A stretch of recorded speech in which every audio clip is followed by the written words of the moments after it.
bothers me. It's sinking. It's sinking. I like this God. gap here. Get Just all this doesn't way. want it. But yeah, as I was saying, I had to fix the salon computer because the operating system crashed. And let me tell you, HP does not make it easy to Yeah. fix a operating system. But yeah, All right, so you didn't know I was gonna. I'm gonna sit here because you don't want me too close to it. How's that? Fine. yeah. That's I just have to move you over a little bit on the vertical. We're kind of doing this one a little half-assed. So anyway, how's the week been now that you're gone and you're not with your favorite son anymore? It's been boring without you, Chris. I know. Boring. I know. Pressing. Has it just been kind of like relaxation time, just doing nothing, or? No, Dad always runs the house pretty well, but no, just trying to get caught up with things. I don't know. As of right now, I'm here tomorrow, but I have jury duty this upcoming week. Oh, that's gonna be sick. You know, the easiest Well- way to get out of jury duty is just to tell people, tell them that you, like you have a bias. Hate all people? Yeah, just say, yeah. Just do that. Well, I don't mind doing jury duty. It just happened to be a week, which there's never going to be a good week, so I don't mind doing it. I guess of all weeks, this was probably one of the better ones. Get it, do it. I Right. had to defer it last year because of your grandmother. But as of right now, I'm told I don't have to report on Monday.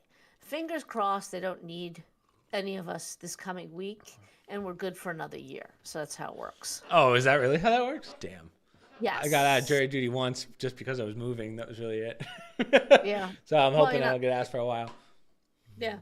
As I said, I don't mind it as Pettiture, so it's right in Somerville, which is close to us. I want a murder. I want a straight. I want the worst of the worst. I want to be like, I want to feel like I'm in CSI, like one of those CSI. Well, you say that until you get sequestered, and now it's not a week. You're tied up in a room Yeah, for a month. month. Yeah. Do I at least get That's my snacks? fear. Do they give me snacky booze? I know they feed you, and there's a great show. I think it's on Netflix called The Juror, Right. where they create a whole fake trial, fake judge, fake everything. The only person who doesn't know is one juror, and they make him the head juror, and it's really very funny. It's not many, like 7 seasons, and everybody else is in on it. They even have James Marsden, the actor, as himself in it because it takes place in California. He comes for jury duty.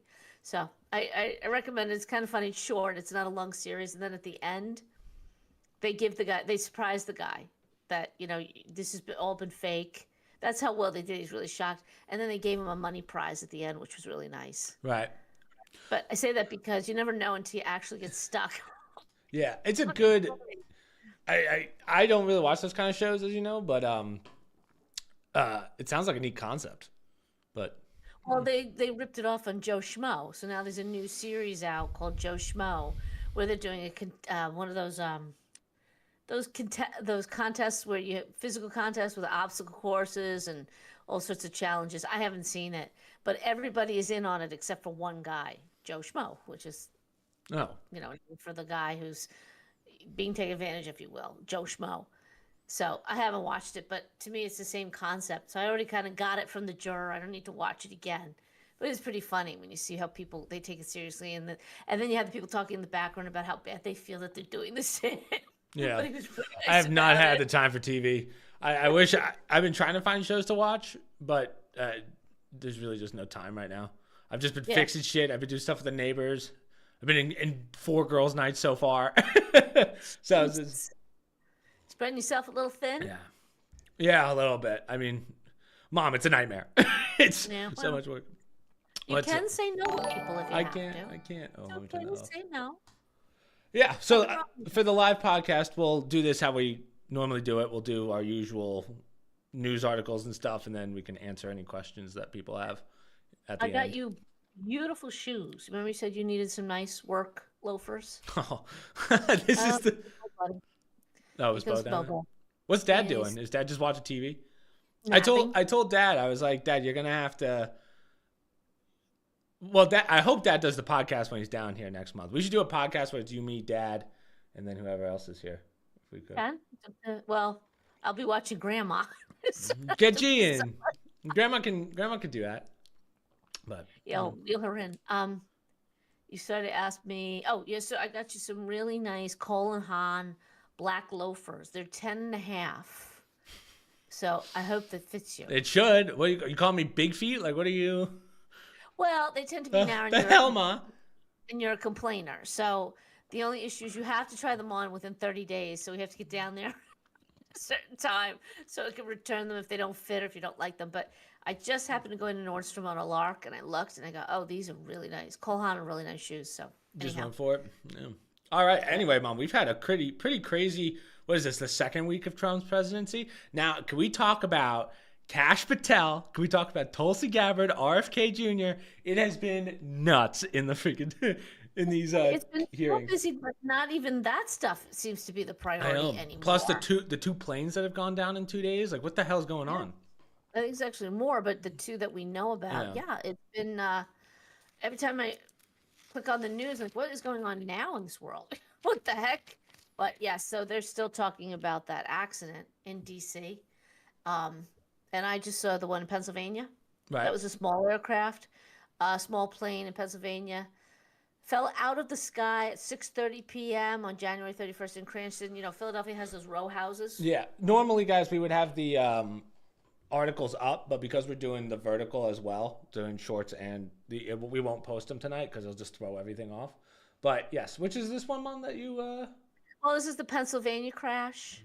Six you send people me this? died. I think it was. I think they were. I don't know if they were from this country, but there was a young girl. I think she was getting medical treatment or going to some medical type of event. I didn't read the whole background story. Just keep in mind, there's like, especially the DC crash. There's a million links and stories out there. I can't read them all, so I try and hit a couple to get a gist of what happened. Right. And honestly, I can't.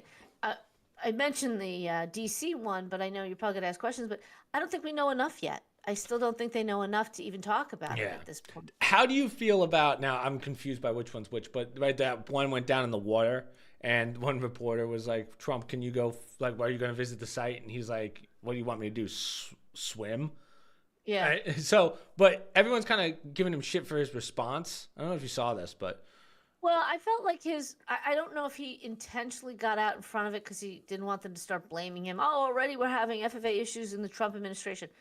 But I felt like he got out of it a little bit, got in front of it a little too early, making comments about it and suggesting that there's something not right. Now, I'm not saying the president's necessarily wrong, but I just kind of feel like he jumped the gun. It was literally that day. yeah, making it's comments a little, about it. yeah, it was a little weird to say. I mean, he's not wrong. It's like the most logical answer, right? What's he gonna Yeah. do? Swim? Do you want him to get on a boat and waste half a day to go out there and check it out? Well, But I mean, before that, his comments about the crash, that something's not right here. That helicopter was too high, and why are they in such a busy area? So I just felt he did a little too much of a deep dive on day one, right. where I think he's president now. Don't get crazy. Take a step back, take a breath, and let the underlings, deal with it, and then make your comments. Other than the requisite, we feel really, truthfully, we feel very badly for all involved. It's very sad. It's should never happen. Blah blah blah. But yeah, I've seen the video from different angles. We're not really quite sure what happened yet. One of the more interesting people, Senator Duckworth, the one, she's lost 2 legs and I think part of her arm. Yes. Democrat. She tends to be a little bit anti-Trump and anti-anything conservative. But she was a Black Hawk helicopter pilot. That's how she was, where she in the war. Yeah. And she made some comments about it, saying that if those 3 pilots for the helicopter must be experienced because they wouldn't let them fly in that area. And it's very well lit, so she wasn't kind of inferring they shouldn't have had night vision goggles. There's something and they were practicing some sort of like an extrication in case of an emergency to get somebody out of DC, which is a little suspicious. But having said that, I mean, it's just epic failure of what happened. Something like some people are saying, why couldn't they just see it? Were they not paying attention? What's really weird is that we know the 2 male pilots, but they didn't officially release the female pilot's name because the family asked not to, which is very unusual. But her name I just saw an article with her name tonight, so somebody did some digging and figured it out, I guess. And it's also dredging up all these things about the FAA. And that's what I was going to ask, because they keep saying right now. So what's interesting is apparently a week ago they said that Trump was what was it? He froze all FFA somethings, but then that ended up being false. Like the FFA was the one thing that was excluded. Funding, maybe, or I don't know if it was funding or something about employment. It's been a bit, but yes. Well, he's doing a lot of firing of a lot of extra people, especially DEI hires, people that have been hired that for no other reason, like they're not the best qualified. So he's doing different things in different areas, and it's ugly, but it needed to be done. These groups are just so bloated with people that, especially now that they have made us aware of the DEI policies. yeah, they're kind of ridiculous. Right, and articles, or I was reading an article, it's part of the group, the FAA diversity website. They specifically say on there, we're going to hire people with targeted disabilities, hearing impaired, vision impaired, missing extremities, partial paralysis, complete paralysis, epilepsy, okay? Severe intellectual disabilities, psychiatric, and dwarfism. Now, obviously, dwarfism, maybe missing extremities, some degree of paralysis isn't going to make or break you as an air traffic controller, Right. but epilepsy? Yeah, that might be Severe- that might be one you might want to take a rain check on. Somebody needs to really clarify with all these accidents that we've just had in 1 week, what's going on in the FAA are the best, and maybe none of these people are in those particular positions. Right. But I've heard stories and I've seen articles. I think the New York Times wrote one about how many of the air traffic controllers are going to work drunk or are What's wrong with that, Mom? smoking marijuana on their break, or they Okay. have drug addictions. There was an older article, and I didn't see the actual article. Somebody was talking about it. I think it's time that we really start looking at who are we hiring. Yeah. And Carolyn Levitt put it best. You know, when you're on an airplane with your family, do you want the best pilot or one who has the right skin color? Yeah. Doesn't matter. You want the better pilot. Yeah. Right. You don't care There's- you want the best pilot for the job. Right. We're a merit-based nation. We should be a merit-based nation, not a racist nation where we hire and fire based on skin color. Right. It has happened in the past. I agree. I'm not saying that it doesn't happen, but we can't sanction it. We can't say that that's our new policy to pick certain skin colors or something, and then to put people in first response positions or safety positions that the Obama administration, Biden administration, they know that they have disabilities that could impact it. That is Like putting citizens- dementia. Oh my gosh, severe intellectual Yeah. abilities. That's somebody needs to understand. I gotta believe that. I want to. Well, he's already out of the picture. Like I haven't seen Biden since the second Trump came in. Right? He had his one speech and now he's just gone. I don't know if I've seen more of Obama, but that's because of the big Mike walking away. Yeah, the Has he- marriage. Yeah, who knows what's going on with that? But I don't believe tabloids and whatever. It is a little weird that she's not around as much, but again, that's the kind of stuff I don't really care about. Marital stuff, that's between them. I don't really care. Listen, Jennifer Aniston, if Jeez, he's a winner. don't count on that one. Yeah. But anyhow, the ghost of previous administrations can haunt you, and this is one of those things that you know what, got to really start looking at who we're hiring for some of these positions. Look at Los Angeles. We went over that. Oh, with the LA people is that such they- a yeah. Yeah. You know, they think it's good to. We might have talked about this on last week's podcast, but it's going to take about 10 years for the Palisades, right? Did I say this right?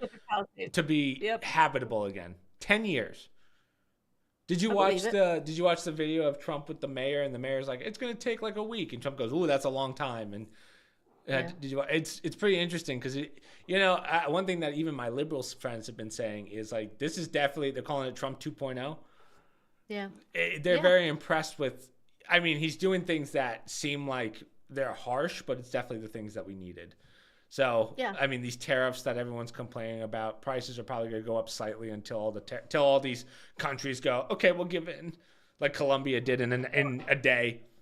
And you know what's great too? I'm just going to grab the rest of What my I- coffee. 1 second. Go ahead. Continue. What I think is really good too is that he's doing it all at once. You know, like that signing of the executive orders and churning these things out, because it makes it more difficult for the resistance. I'll just use that term to attack him. So in the first administration, he had one come out. Then, the travel ban. Then another one came out. I don't want to say trickled out, but they were immediately blocking them every time. Okay, back in court, back in court. This time, I think he is overwhelming the system, and I think he has to do that. But also, So there's no backing down. There's no back and forth. It's just, this is how it's going to be done. This is what we're going to do. Right. Like when he's like, how do you know the FBI will listen to you? He goes, they will. Yeah. I think they will. But, yeah, I mean, he's marching them out left to right of the FBI. Yeah. They're freaking out. He's firing them left and right in the FBI. And mind you, he's also giving a really good severance package to many of them. You got 8 months to get out or start coming back to work every day. Well, the visas, some of them we don't want back. The visas are the big one. The getting rid of all the visas. Oh, mom representing the Kakeshop mug. Like that. Where's yours? Mine's in the wash because I used mine last night. So get off your lazy ass, you wash it. I don't hand wash, Ma. No, yeah, you're right. Oh, I have my glass. I didn't. I should have. But what were we just talking about? But yeah, with the visas specifically, it's it's funny because some of my overseas friends have been like, wait, does that mean we can't travel and visit anymore? It's like, no, it's for the illegal immigrants that have gotten these fake visas with the ability to come over via work visas. Now it's like, nope, bye, gone. Did you see the, I think it's UNC? There's like this Chinese girl, pro-Palestine girl who was like getting all these rallies together. She just got her visa revoked and now she's getting sent back to China because she's been here illegally the whole time. Yeah, I think the president said that he's doing that. If you are a non-citizen, you're protesting, you're out. Goodbye. They had the other morning a man on. He's been here illegally in California for 24 years. I saw this. Yeah. Took his daughter to school, and guess what? 4 hours later, he was at the border, and he's gone. And they're trying to make him out to be a victim, the victim of the Trump, blah, blah, blah. Victim. He's been living off of our largesse for 24 years, right? His daughter's going to a school. I don't know. Maybe she's a citizen. I don't know. But I think in my head going, this is the mentality. He also took away birthright citizenship.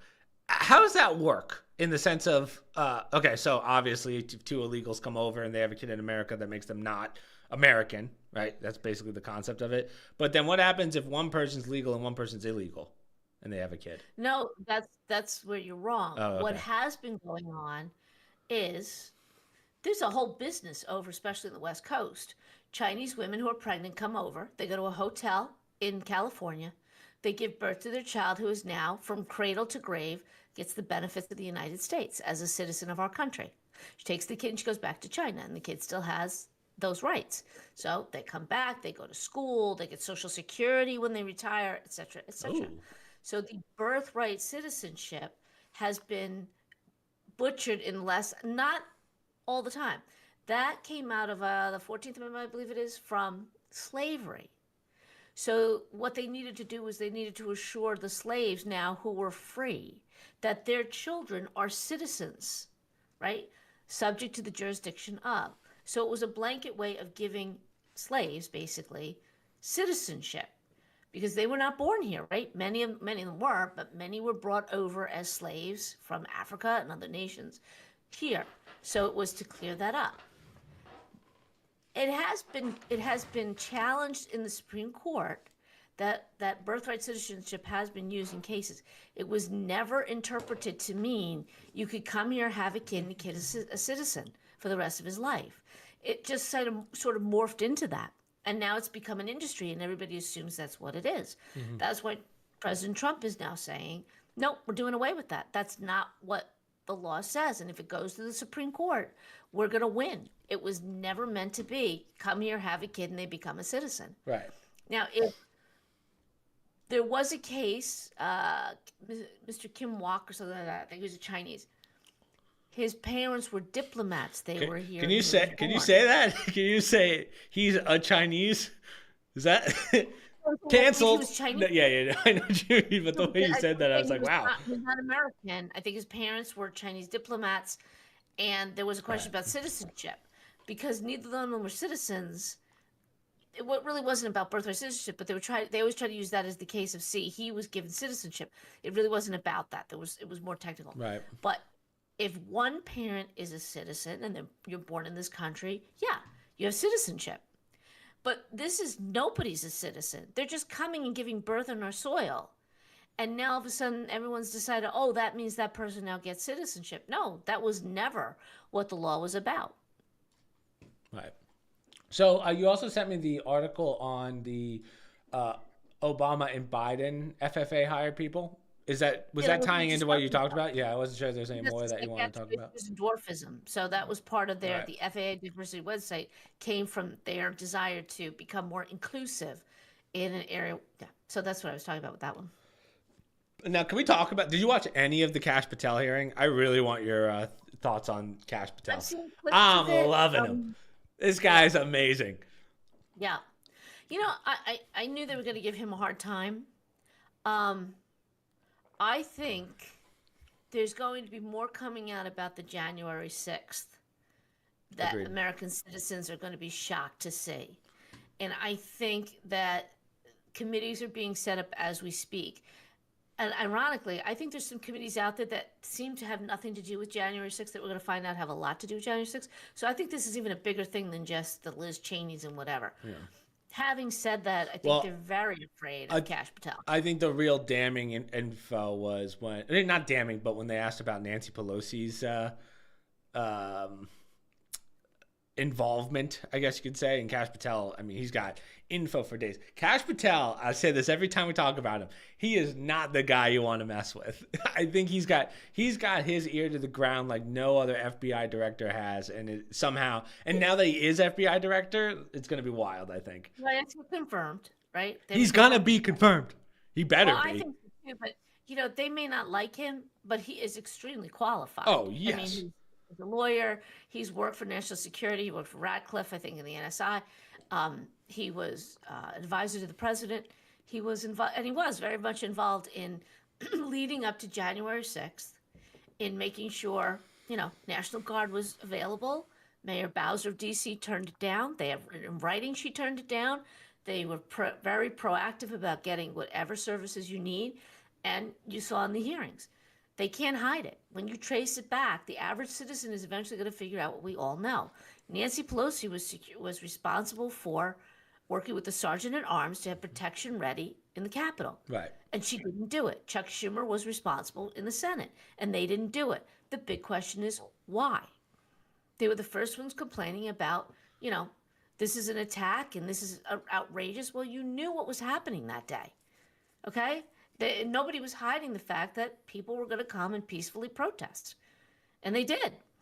And now we're seeing more and more videos that we didn't see before of perfectly peaceful American citizens. And people being led in by police officers. Those smoke bombs shot at their face when they were doing nothing. Yeah. Okay? You can't hide those videos anymore. Add to that, in about 5 minutes, Kash Patel, as FBI director, is going to dispel everything people knew about the pipe bomber. And that will become the first biggest hoax that's going to be exposed to the country. And then everything else is going to unravel. So back to what we're saying, they're very concerned about Kash Patel. They being those who don't want information about January 6th coming out. He's going to slash and burn, Ma. Slash and burn. Which is a good thing because, honestly, most of these senators and congressmen, the amount of dirt they got, like as we saw with the Pete Hegseth hearing, we all cheat on our wives and come here after getting drunk. It's like there's probably pages and pages on each, right and left, that I'm sure Patel's going to go through. And, I do trust that Kash Patel is not going to pick sides. I think he's going to do his best as FBI director. You know what I mean? Like, I don't think he cares. What sides anymore? Because I don't trust Republicans. Yeah, it's right or wrong. That's really what it comes down to. Who knows who's involved in what? Because, we have plenty of Republicans, in my personal opinion, they knew exactly what went on that day. Some of them may have even been in cahoots with what went on that day. Yeah. If anything, they turned a blind eye to the fact that, we might have insurrection because, they are kind of protesting our election, which is a pretty big deal. So I think we need to understand as citizens what happened that day, because we're not getting the full picture. That's like my rule. I feel like anyone who's been in politics for over 10 years, you gotta know what's going on a little bit, Like I'm sure if Kash Patel goes through the turtles background. I always Yeah. forget. Like what is he? Mitch 50 McConnell. years? Yeah, Mitch McConnell. Thank you. That guy's probably the bodies, mom. The bodies. Yeah. Yeah, I don't. That's not really so much Cash Patel's. I know. Put it this way, I think they have enough to keep them busy in 4 years, just trying to straighten that ship out, trying to get it back to doing what it was Yeah. supposed to be doing, I think the like FBI. looking Yeah. at thousands of children, right? Yeah. That's a big one. But also, just getting the Pentagon in order and all the agencies together. Like, I think one thing that I think people are starting to agree with on both sides, I should say, is the concept of government's getting a little too big. Not branches, not just agencies, but the fact that we have how many IRS were they going to hire? 80,000? When do we really need, like, that should have been the kicker right there, where everyone was like, yeah, maybe that's a little too many people. Yeah. So I Yeah. think most people now are like, hey, let's start wrapping these and getting these together, because these are major associations that are within our government branches that need to be reeled in and put back together, because they're just getting too large. Because like the concept of all of FBI is bad isn't necessarily true, but when you have 100,000 people that work in the FBI, someone's gonna, like, when growing up, mom, and tell me if I'm wrong, right? I feel like movies and, like you say, the James Bond movies and all these movies was like the FBI was a secret organization that had like a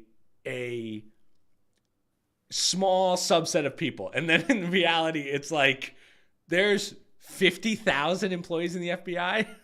Yeah. Well, the FBI has never been small per se, but it operates on the federal level. So it's supposed to work with, only supposed to handle certain cases, like the police force, local police force handles some, and the FBI is supposed to come in when it becomes a federal or across the state lines or something like that. Right. But yes, I mean, that has always been one of the hallmarks of the Republicans versus the Democrats. Republicans have always, traditionally, the platform's been smaller government, cut taxes, smaller government. Democrats will always grow the government to help the people, bigger, Right. bigger, more reach, blah, blah, blah.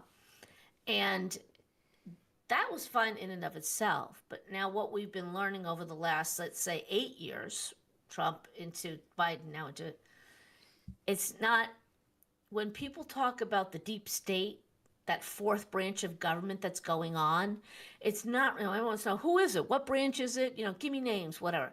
It's not so much that. It's you take all these different agencies that we have. That's part of our big, and then you give them power through regulations and things. So they're able to do things to citizens that are quote unquote legal because, it's regulated, but yet it's not constitutional. So there's no one really to go to complain to when, say, the EPA decides, nope, you can't have a puddle in your backyard. Mm-hmm. And when you say, wait a minute, you can't take my land away. Yes, we can. We have that power. But you shouldn't have that power. We didn't elect you. No, it was legislated. We have the. So see Right. how they put layers in there that makes it harder for citizens. And I think it's been so egregious, decade after decade, that now it has morphed into something huge. When the unemployment numbers would come out during the Biden regime and the numbers went up when they were legit, which was not very often, it was all government workers. All the new employees were government workers. Right. We're not adding to our working sector, to industry, to manufacturing. No, we've just been adding more and more government workers. And then the real kick in the pants is they complained when Trump said, you got to go back to the office. They freaked out. They won't go back to the office. And you have to sign a contract, or I forget how they put it. They're either going to investigate if you were doing another job while you were a federal employee. Because I believe you signed something saying you won't do another job.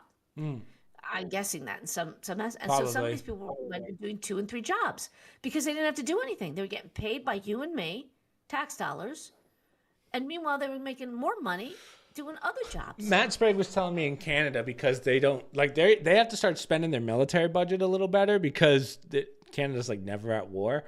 He said that you can get paid as an engineer.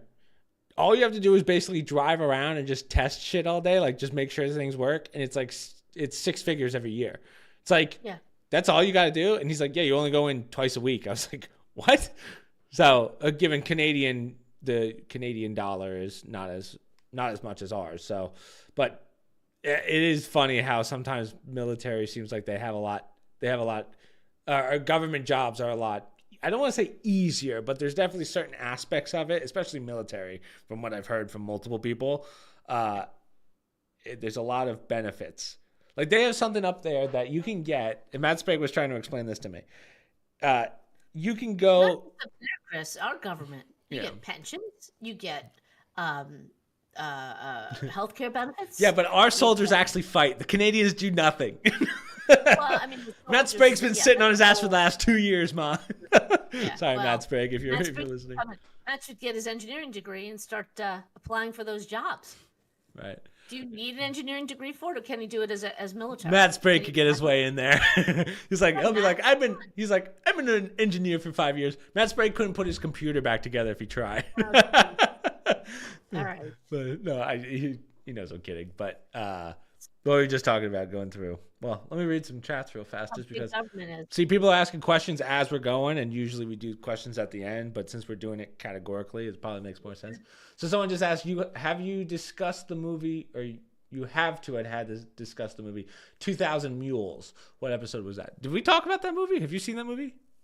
I have not seen all of it. I remember when it came out. That was after the 2020 election. It was a few years later.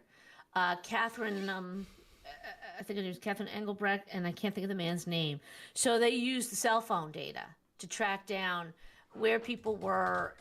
It's a whole discussion about basically with the mail-in ballots, how they can prove that people were dumping huge amounts of ballots into these ballot boxes, which in most cases is totally illegal. You can't do that. What? So they were able to use cell phone tracing, and I forget the whole thing, but they put a whole movie together. I don't know if Kash Patel was involved in that one. I know Dinesh D'Souza was involved in that and helped produce it. They threw some. He did have to issue an apology recently to one individual that he said was involved, and it turns out he said, "I didn't have the proof of that," and no. And unfortunately, everyone was like, "Okay, therefore the whole movie's fake." No, that's not what's happening. It's just one individual that was tied to it that he said, no, it wasn't that individual. So he came out and apologized. But the rest of the story is basically about that. And I didn't have to see the movie. I looked at some of the data, and at a minimum, it doesn't add up. Right. Well, I feel like after this past election, I think it kind of proved that there was definitely some kind of interferences in the first election. So, well, I should say second election, technically. This is his third, Trump's third. But, yeah, I think, how do I put this? I feel like the positive is people are so happy with, and I would say unanimously speaking, I feel like most people, even my friends on the left, are like, no, I really love what he's doing right now. So I feel like we've kind of overlooked the election fraud and stuff, which is kind of the negative aspect of it, because that's definitely something that still needs to be talked about and discussed. Well, it does. It matters right now, and it matters. So we're talking about these confirmation hearings, right? Pete Hegseth got through the skin of his teeth, which is wild. So that's why elections matter. That's why I care who's the senator in Arizona and in Nevada when they all of a sudden pull ballots out of a box in the middle of nowhere. Yes, Mother, but the commoners don't think of it like this. Right, but now I'm hoping people are starting to wake up to that fact that now when you're trying to get people in with a president who really has a mandate, and you're struggling to get these people through. Why? Because the Republican senators who confirmed some of the most incredible individuals in a negative sense for the last administration with barely batting an eyelash, some of them, not all of them, but some of them, are now giving Pete Hegseth a hard time. Okay? Yeah. That's why it matters. These elections matter. And one of my articles, the voter ID in the midterms. So we got midterms coming up in 2026, right? Oftentimes, that's when, if you have whoever's the president, the party tends to shift back to the other party. So that'll make it very challenging if we lose the House and the Senate, right? Right. And that's in 2 years. So right off the bat, fortunately, the Trump administration, they're pushing for voter ID in the midterms. They want a prohibition on... They want to prohibit non-citizens from voting in Washington, D.C. They want no non-citizens involved in the elections, meaning administrating anything. Non-citizens should be nowhere near our elections. And the last one is a constitutional amendment. How Where do we you? literally Oh, sorry. say no voting if you're not a citizen. How do you feel about, because I know Gavin Newsom reached out to Trump for help with the fires. How do you feel about Trump saying, I'll help you as long as you do voter ID and all that stuff? Like, I get it. Obviously, you want voter ID because that's constitutional. But also, doesn't that kind of feel like you're blackmailing American citizens? Um, Like, that's kind of the way I see it. I don't know that you can force a governor to do that, but it definitely brings attention to a state that we've talked about on the podcast. Republicans win, win, win, win, win, and at the last minute, they lost it because they found more votes. Gavin Newsom had two petitions to pull him? Yeah, and somehow, yeah. Well, if you're talking about his recall, are you talking about his recall, or yeah? Because his recall, that one still blows my mind. I mean, out of all the election stuff, I feel like that guy, I don't know how he got not recalled. He was up for recall. He had an outstanding number of votes to recall him. Clearly, the people of California don't like this guy, and yet somehow he still got reelected. So, I mean, if you want to talk about just state by state fraud, I mean, sure, maybe the presidency too big to tell, which isn't true, but I feel like if you looked into that one, you'd find some sketchy stuff. There's no way that guy would have. That's like Trudeau winning again. There was a poll right after the fires. 51% of people in California, maybe it was Democrats, don't believe that it was the fault of the governor or the officials. That's it. But that just goes to, like you explained on the last podcast, how it's completely that guy's fault. So that just goes to show how many people are uneducated in the aspect of how it works. Right? Because they probably go, how can you, what, did he go out and throw the ember into the woods? No, that's not how it worked. But we talked about the train line. We talked about the train line conspiracy, but go ahead. What are you gonna say? What train line? The train line. Well, if you look at how the fire started, it matches. So there's a map for those of you that didn't watch last week's podcast. There's a map, assuming that it's the same, or it's a real map. So a couple of years ago, they talked about putting in a train line in the area of the Palisades where they were going to, like literally put in this train line. And if you look at the fire's pattern, it was burned almost exactly the same as the train line pattern. So the theory is that they tried to burn it out they were too lazy to cut it down because it would cost too much money. So they did a forest fire to burn all the area, and it just got out of control. So that's the conspiracy. Not saying it's true, but you should definitely look at the map. You'll go, oh, wow. So, well, in Illinois, Governor Pritzker, another piece of work, he'll probably run for office or be one of the candidates for Democrat for the next presidential election. right. He's already saying that we will defy Trump's orders. We will not allow him in the schools to take the illegals out. We will not let him go in the prisons, etc., etc. If y'all recall, right before the election, Chicago was one of the first cities where its citizens, especially minority areas, were adamant. We do not want the illegals in our schools. You're ruining our city. We have no jobs. They're taking over our schools. Our kids have nowhere to go after school, etc., etc. Yeah, it's dangerous outside. So fast forward how many months? 2 months, 3 months later, for November, so 4 or 5 months later, the governor is saying, nope, we're not letting you take any of the illegals out. We're going to defy this order. Yeah, this guy's an idiot. But you watch, they'll reelect him again. It's mind-boggling. They will elect the same people again. He'll it may not be him. He'll pick the next person to run. They'll still vote a Democrat in. Nothing's going to change for minorities in this nation. And it is changing. I will say more of them have voted for a different party. Mm-hmm. Okay? Until they wake up to the fact that what is this party doing for me? And it's like Trump said the first time around. You got nothing to lose by voting for me. Right? Yeah, you got nothing to lose. Because you're not advancing, as a minority.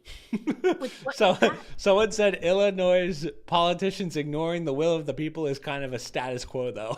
Yeah, it is. It is, yeah. So. However, that was the first time you saw them rise up. That's how bad it got. When they were actually coming out and supporting Trump in Illinois, right? Yeah. That was a shocker. So his ratings right now are at an all-time high, even in his first presidency. So, the pendulum swing, and I was just talking about this with someone, but the pendulum swing has gone all the way to the right, right? It started left in the sense of we were like 3/4 of the way all the way left. Now we're like full right in the sense of we got through.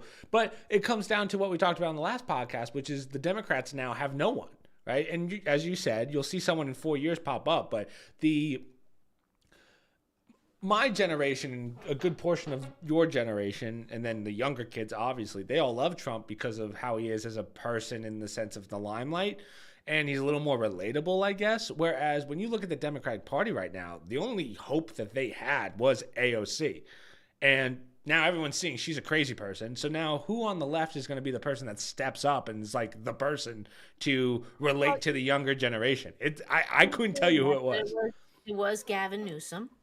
And he'll try and align himself. It's not going to happen. You and I both know that's not going to happen.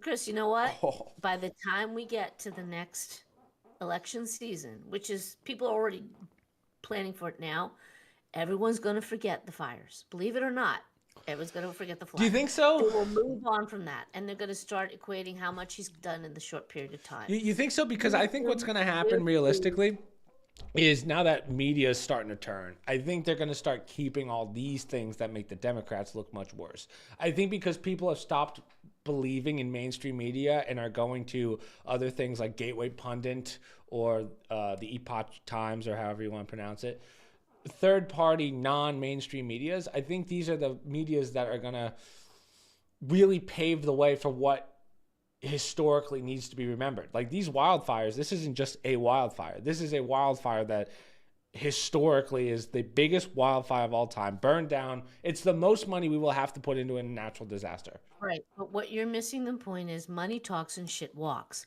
By the time we get to that point, the Democrats will be promising people in their district money for everything. Mom, I can't take people's stupidity. And that you wind up, for lack of a better word, you buy their votes.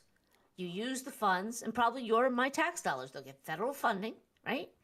Think of the garbage we're learning now that they're cutting.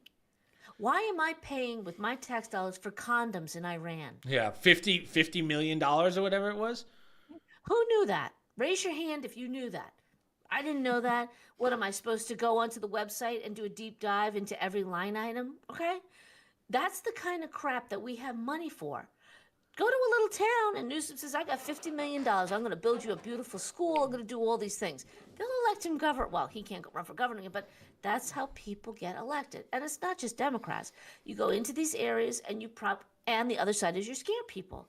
Donald Trump's going to take your school away. You're all going to have to go to some regional school. And, it's a game that gets played. And it will never change until people wise up. But when you're desperate and somebody dangles a carrot, I'll vote for you if you get me a job. I'll vote for you if you bring industry in.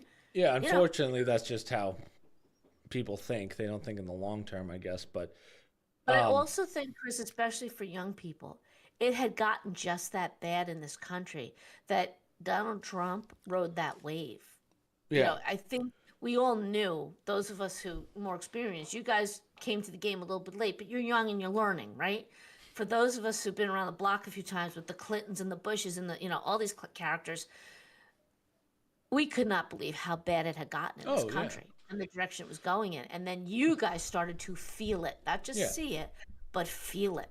But I mean, COVID was the big kicker because everyone, right? You saw this week, and I think we could say it on YouTube now. Like, remember, everyone said, oh, it's not from a lab. It never came. And now we literally have the factual paperwork that they've been holding out on us that was, yes, it's from a lab in Wuhan, right? That was a conspiracy theory 5 years ago, or not even. It's not even just a lab in Wuhan.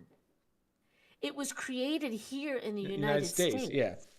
It was then taken over to That's the a lab fact now. That's not a question or conspircy. Well, there's paper trail and there's financial documentation now to say that it started here.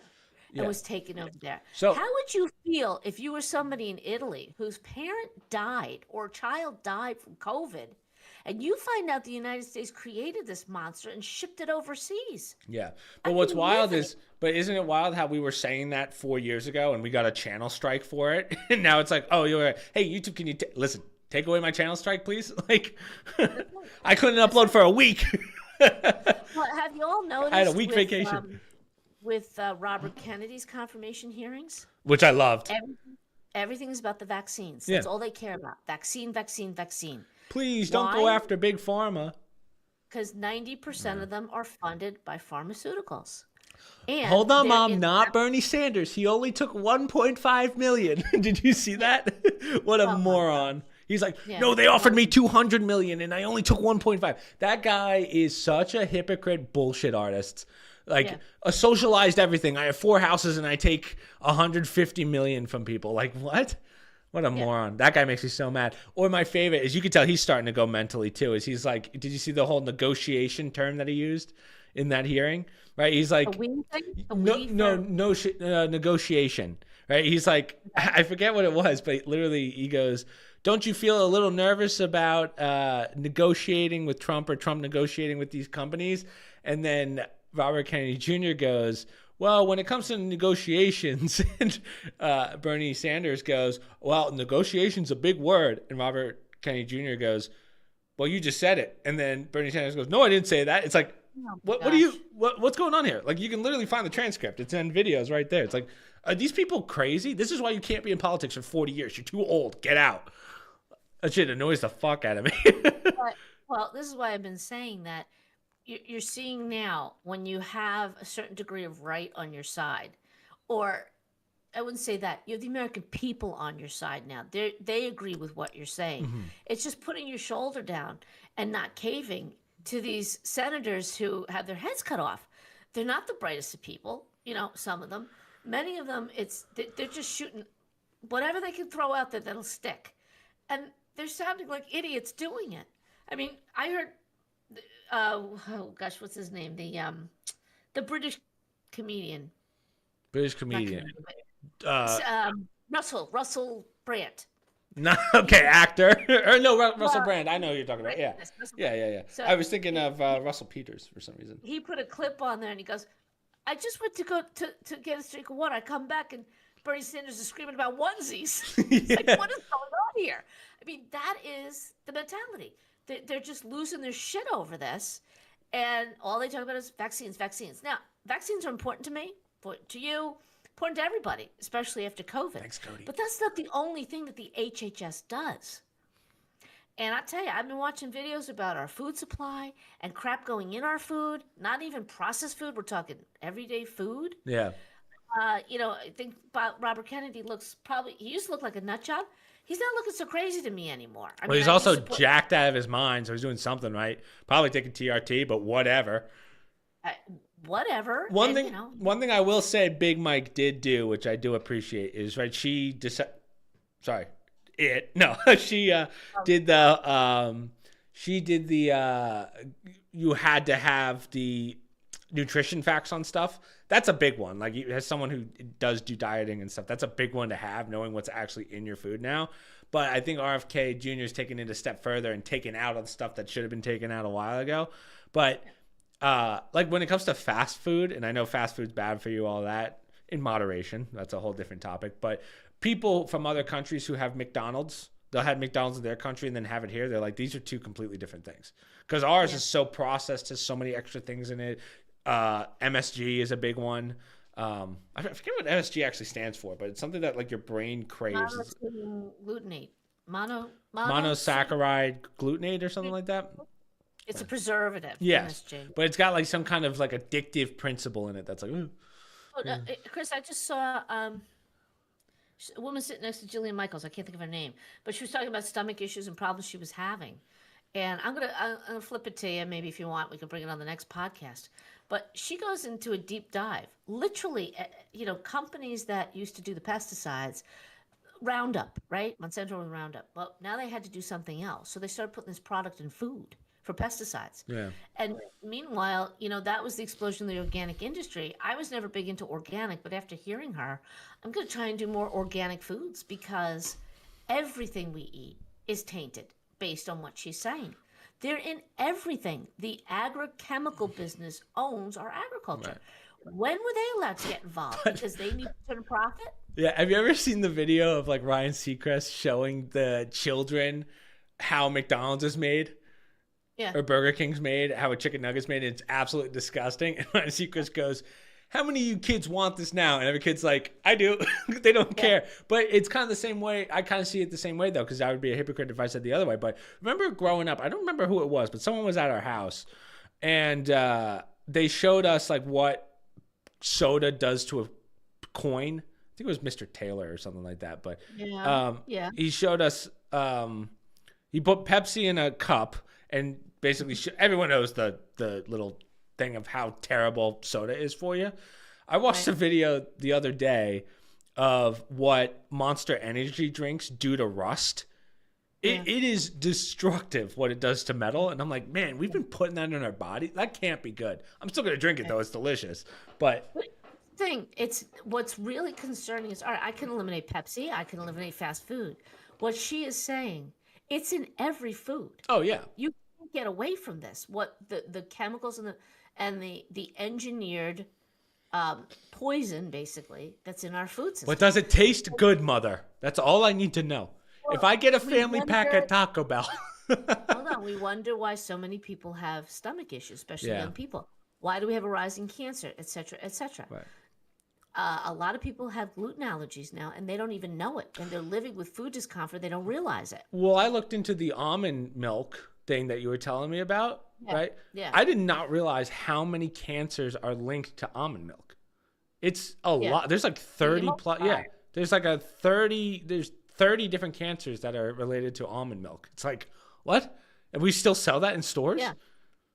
So. Yeah, and it's not just the almond milk, it's the soy milk, right. It's all the different. It's the process of getting it out. It's not like almonds are bad for you, but however they get the milk out in the process, that they're finding a lot of carcinogens in that. And it's like, what? No, what happens is when you get the milk out of it, it's very thin. So they put emulsifiers in to thicken it like a milk. It still doesn't look like whole milk, but it's thickened. And those emulsifiers and anything, there's cancer-causing agents in that, which who knows that? But also, you remember, our FDA allows a certain amount of stuff. There's things they don't allow in Europe that we allow here, and vice versa. Mm-hmm. So, I forget what it is, whatever's in soda or whatever. They will not allow that in Europe because it's cancer-causing. And here in the FDA, they decided, well, enough, it's okay. Well, after our experience with COVID, I'm starting to wonder, is it really okay? Or was it okay because the pharmaceuticals said it was okay? Or these chemical companies that produce these things said it's okay? What's the consensus on fluoride? Have we figured that one out yet? Is fluoride good for you or bad for you? I get different answers every single time. I thought like for a period there, that was like when people said kale was good for you, and then we found out that kale's terrible for you. My understanding as of right now is, remember we had well water in our house, so it wasn't a concern for us. But they put fluoride in city water. Like right now, your water where you are, if you city water, in some places, and they put different amounts. They can't kill me. They can't get me, Mom. Now, there's a fine line between, you'll have the dental community say, listen, I see people with worse teeth in non-fluoride areas, so it does do something. Then you have others say it's not worth the side effects. You should treat it separately. So I don't know enough, but I would trust the science to see what it says. And I would like to see under Robert Kennedy, what does the science say? Yeah. Not what he says. And that was basically his answer to everything. I go by the science. Did you see him pop a zin? Oh, sorry. I was going to say, did you see him pop a zins mid-hearing? Everyone was like, whoa, badass. Yeah. He made a comment to a person asking questions who happened to be a black woman, that in terms of immunity, I don't know the specifics because it was a clip, but he said, we know black people have a greater immunity, so they didn't necessarily need the vaccine. Well, right there, she's making it sound like he's being racist and saying, and the way he said it, you kind of take a step back and say, wow, you don't want to single out skin color for vaccines or whatever. Well, if you're going by science. If that's the science, and he said, I'm not telling you what he says, it's scientific. There's proof that that's the case. So you can make that argument, perhaps not on the floor of the Senate with a woman who's looking to not confirm you, but that's the point. Just give me the science and let me understand the science. And I think Americans, COVID woke up a lot of people to a lot of shit. Yeah. That whole mess backfired big time. Right. And now they're paying the price for it. So we just did all of our political news. So how about we give everyone a couple minutes to ask any political questions they have? Then we'll do the rest of the articles, and then at the end we could do Q&As with everything else. So if anyone has any political questions they want to ask, they're more than welcome to. We'll give it like I was say, 5 minutes. the Dems are at it again. Did you see Hakeem Jeffries? We're gonna protest. He wants cries for riots in the street. We're gonna go after Trump in the streets. Okay. I can't take that guy. I want all of us to I don't remember understand that. how some of these people have jobs. Like, how'd you get voted? Is it that easy to get voted in? Because listen, you want me to make a stink? I'll get in there. Put me in, coach. I saw an interesting factoid while you're waiting for a question. You sure? Tom Tillis, who is the North Carolina senator, Tell us. Yep. which is of interest to me as I consider moving to that state.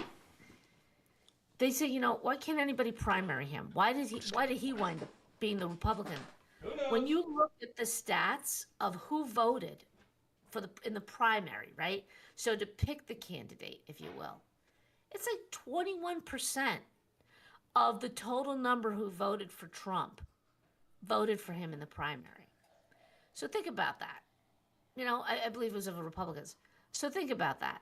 2 million people voting and only 20% showed up to pick their primary candidate for Senate when it was his turn. So when you ask, how did these people do it? There's a lot of apathy when it comes time at the primary. Right. People are apathetic. And you wind up with a candidate who, for whatever reason, gets his name in there and becomes the candidate of that. Oh, nice. Let me make it less obvious. Yeah. Becomes the candidate of that party.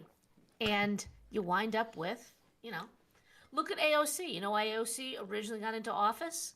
She beat out another Democrat who has been doing it for, 20 years at that point. The same person in that district.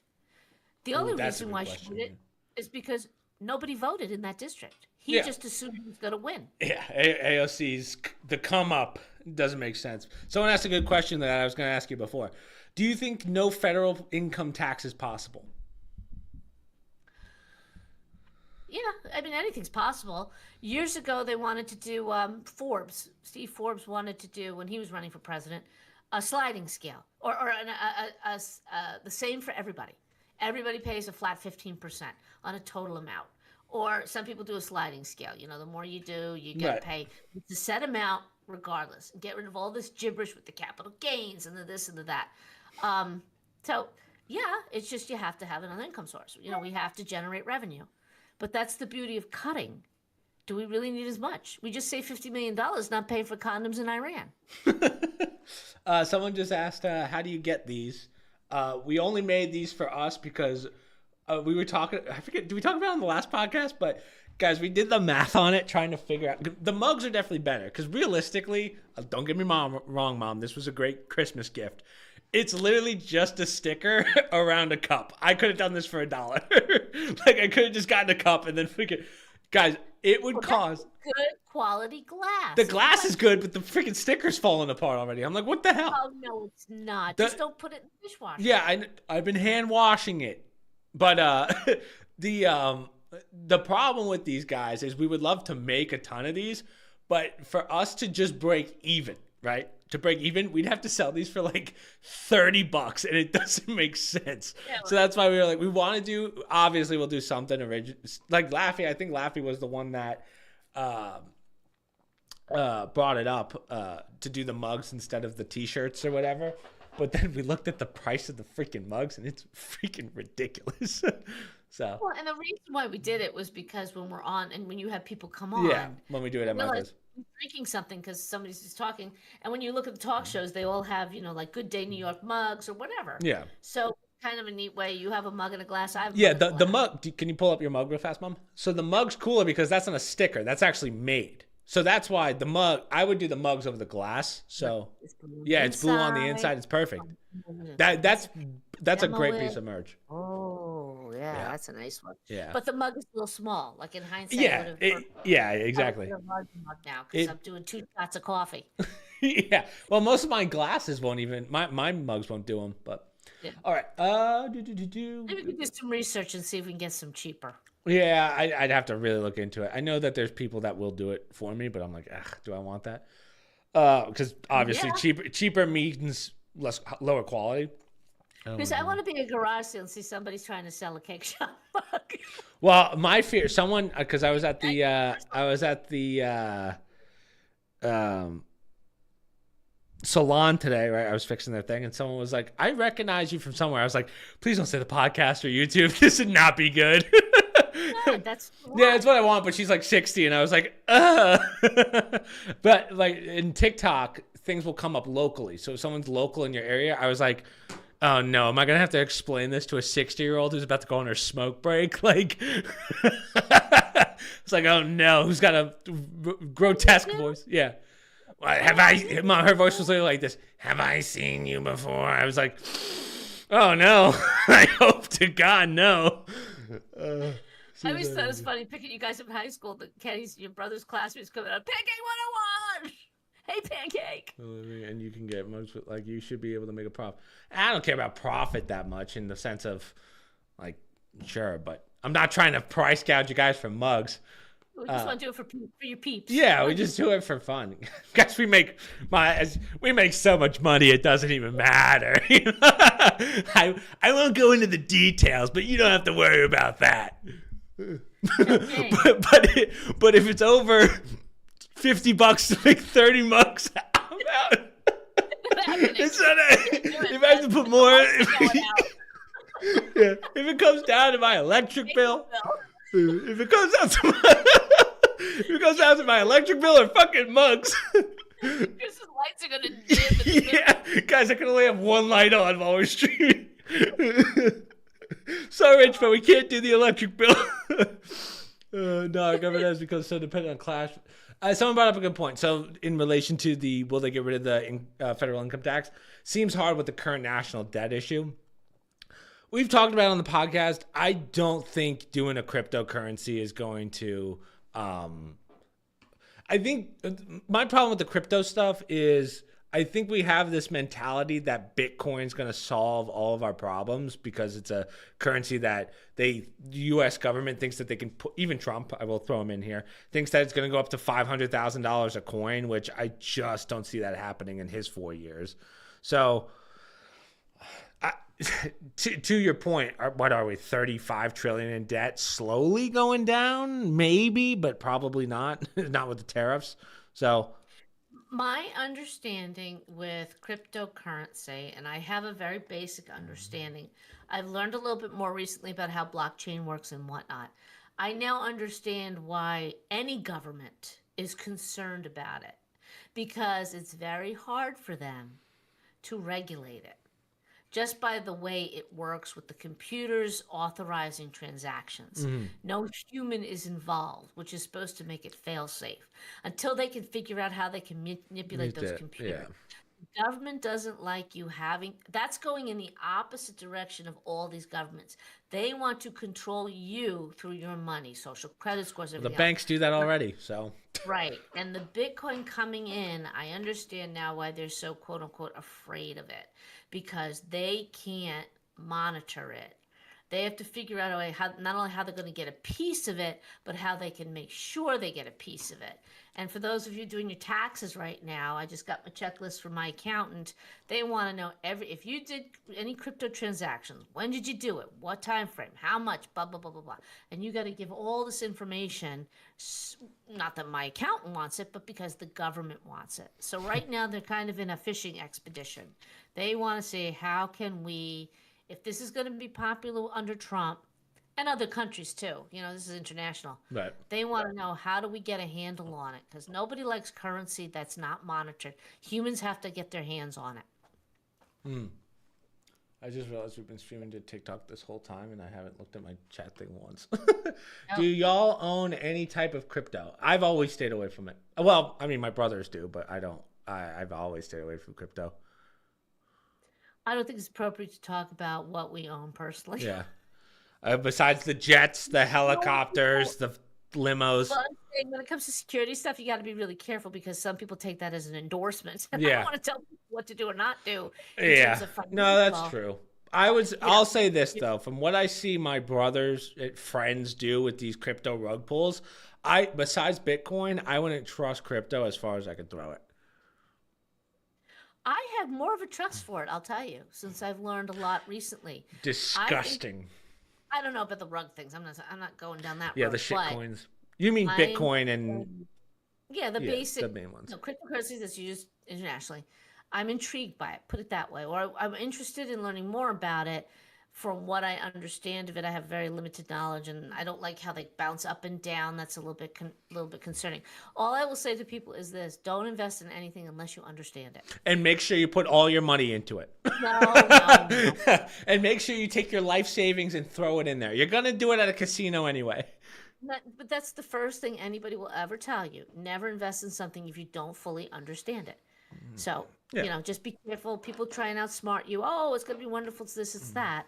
If you don't or I'm going to try it and see what happens. That's not good. That's not the best way to do something. Got to be really careful with that. Risk it all. Put it all in. Do you half-ass blackjack or do you go all in on the first hand? That's my question to you guys. Do we have any other? We'll give it like one more minute for any other political questions, and then we'll do the other half of our articles, which are non-political. People think taxes are bad, and nobody wants to pay a lot of taxes, especially not $50 million for condoms in Iran. But you have to fund your government. The government can't make money, even though they will say that they do. They print money and they tax. That's the only way the government generates money. And we used to have a gold standard. You had to back that money up with something. Now it's such a shit show that it's who knows what backs it up, and that's how you get the inflation. But in reality, smaller government that citizens, because when you're a citizen, you have rights and you have responsibilities. You got to serve on jury duty, which we were just talking about. I have jury duty next week. You got to pay taxes, but the government should be allowed to, take your money for taxes and give it to foreigners or other extremes, give it to other countries for their economies. That's where you draw the line. So in terms of income tax, I mean, there will always probably be an income tax of some sort or tax of some sort because you have to fund your government in any country. It's just how much do you want to be paying towards that? Right. You have some people who are very wealthy and, American dream, to their credit, they got that wealth. They pay 50 cents of every dollar in tax. Yeah. And it still doesn't. Always love when they talk about like you should tax the rich more, but realistically, like when you do the math on it, it wouldn't even make a difference. Well, there's two schools of thought, but yeah. This is a pretty obvious answer, but you think Donald Trump will steer America into direct arms race and potential war with China, or will he hold back? We're not going to go to war now that Trump's in office. It's never going to happen. Someone said it best. The next world war is going to be whoever tries to take Antarctica, that treaty in Antarctica. I think people have to understand we have been at war with China, but it's not a kinetic war. Kinetic war is when boots on the ground in the city and you're firing at each other. It's a trade war, right? And it's a pharmaceutical war. It's a treaty war. It's a currency war because they formed the BRICS overseas and during Biden, they're going to try and come up with another currency. Yeah, I guess you can kind of make the argument that the tariffs are kind of an act of offense/defense in a political climate. So I kind of guess you could kind of see, I don't want to say it's a war, but you know what I mean? It's kind of like there's things that you could do that attack or defend against a country, but isn't a war, as you said, like not a kinetic war, but our relationship with China has been so imbalanced that it needs to be straightened out. And we, as a buying power, meaning most of our citizens, even poor people can buy things in our country. Mm-hmm. It's not like North Korea where you're scraping the dirt for food. Yeah, I think that people don't realize that there's a huge difference between poverty and absolute poverty. There's actually like a metric for it. Yeah. Yes. And for our situation, because we have been a very wealthy country, everybody needs us. They hate us, but they need it. Well, I don't hate, but, they resent us. But too many people have done too many deals that have hurt us economically and taken advantage of the fact that, Americans will always buy our goods. They have to. And our past presidents and administrations have put in a position where we're not making enough stuff anymore. So we need to produce more goods because we shipped it all overseas. So they had the advantage, right? And I have no problem with balancing. I don't want to gouge anybody because then we're not going to be able to afford goods that come from overseas. That's not fair to citizens who want to buy products from overseas. But it has to be fair. And I mean, look at what's going on in Panama. Panama was supposed to be independent area for the U.S. because we dumped a lot of money into building that canal for us to have our ships go freely and whatnot. And now Trump is calling it out. China's controlling Panama. That was never supposed to happen. Right. Huh. And that's why he's making a stink about Panama. And that's why he's making such a stink about Greenland, because that's a strategic location. We have nuclear weapons in that area. And we need to protect the Western Hemisphere, mainly Americans. Yeah. And that's why he's zoned in on Greenland. So, yeah. Are you ready to get into the more fun articles?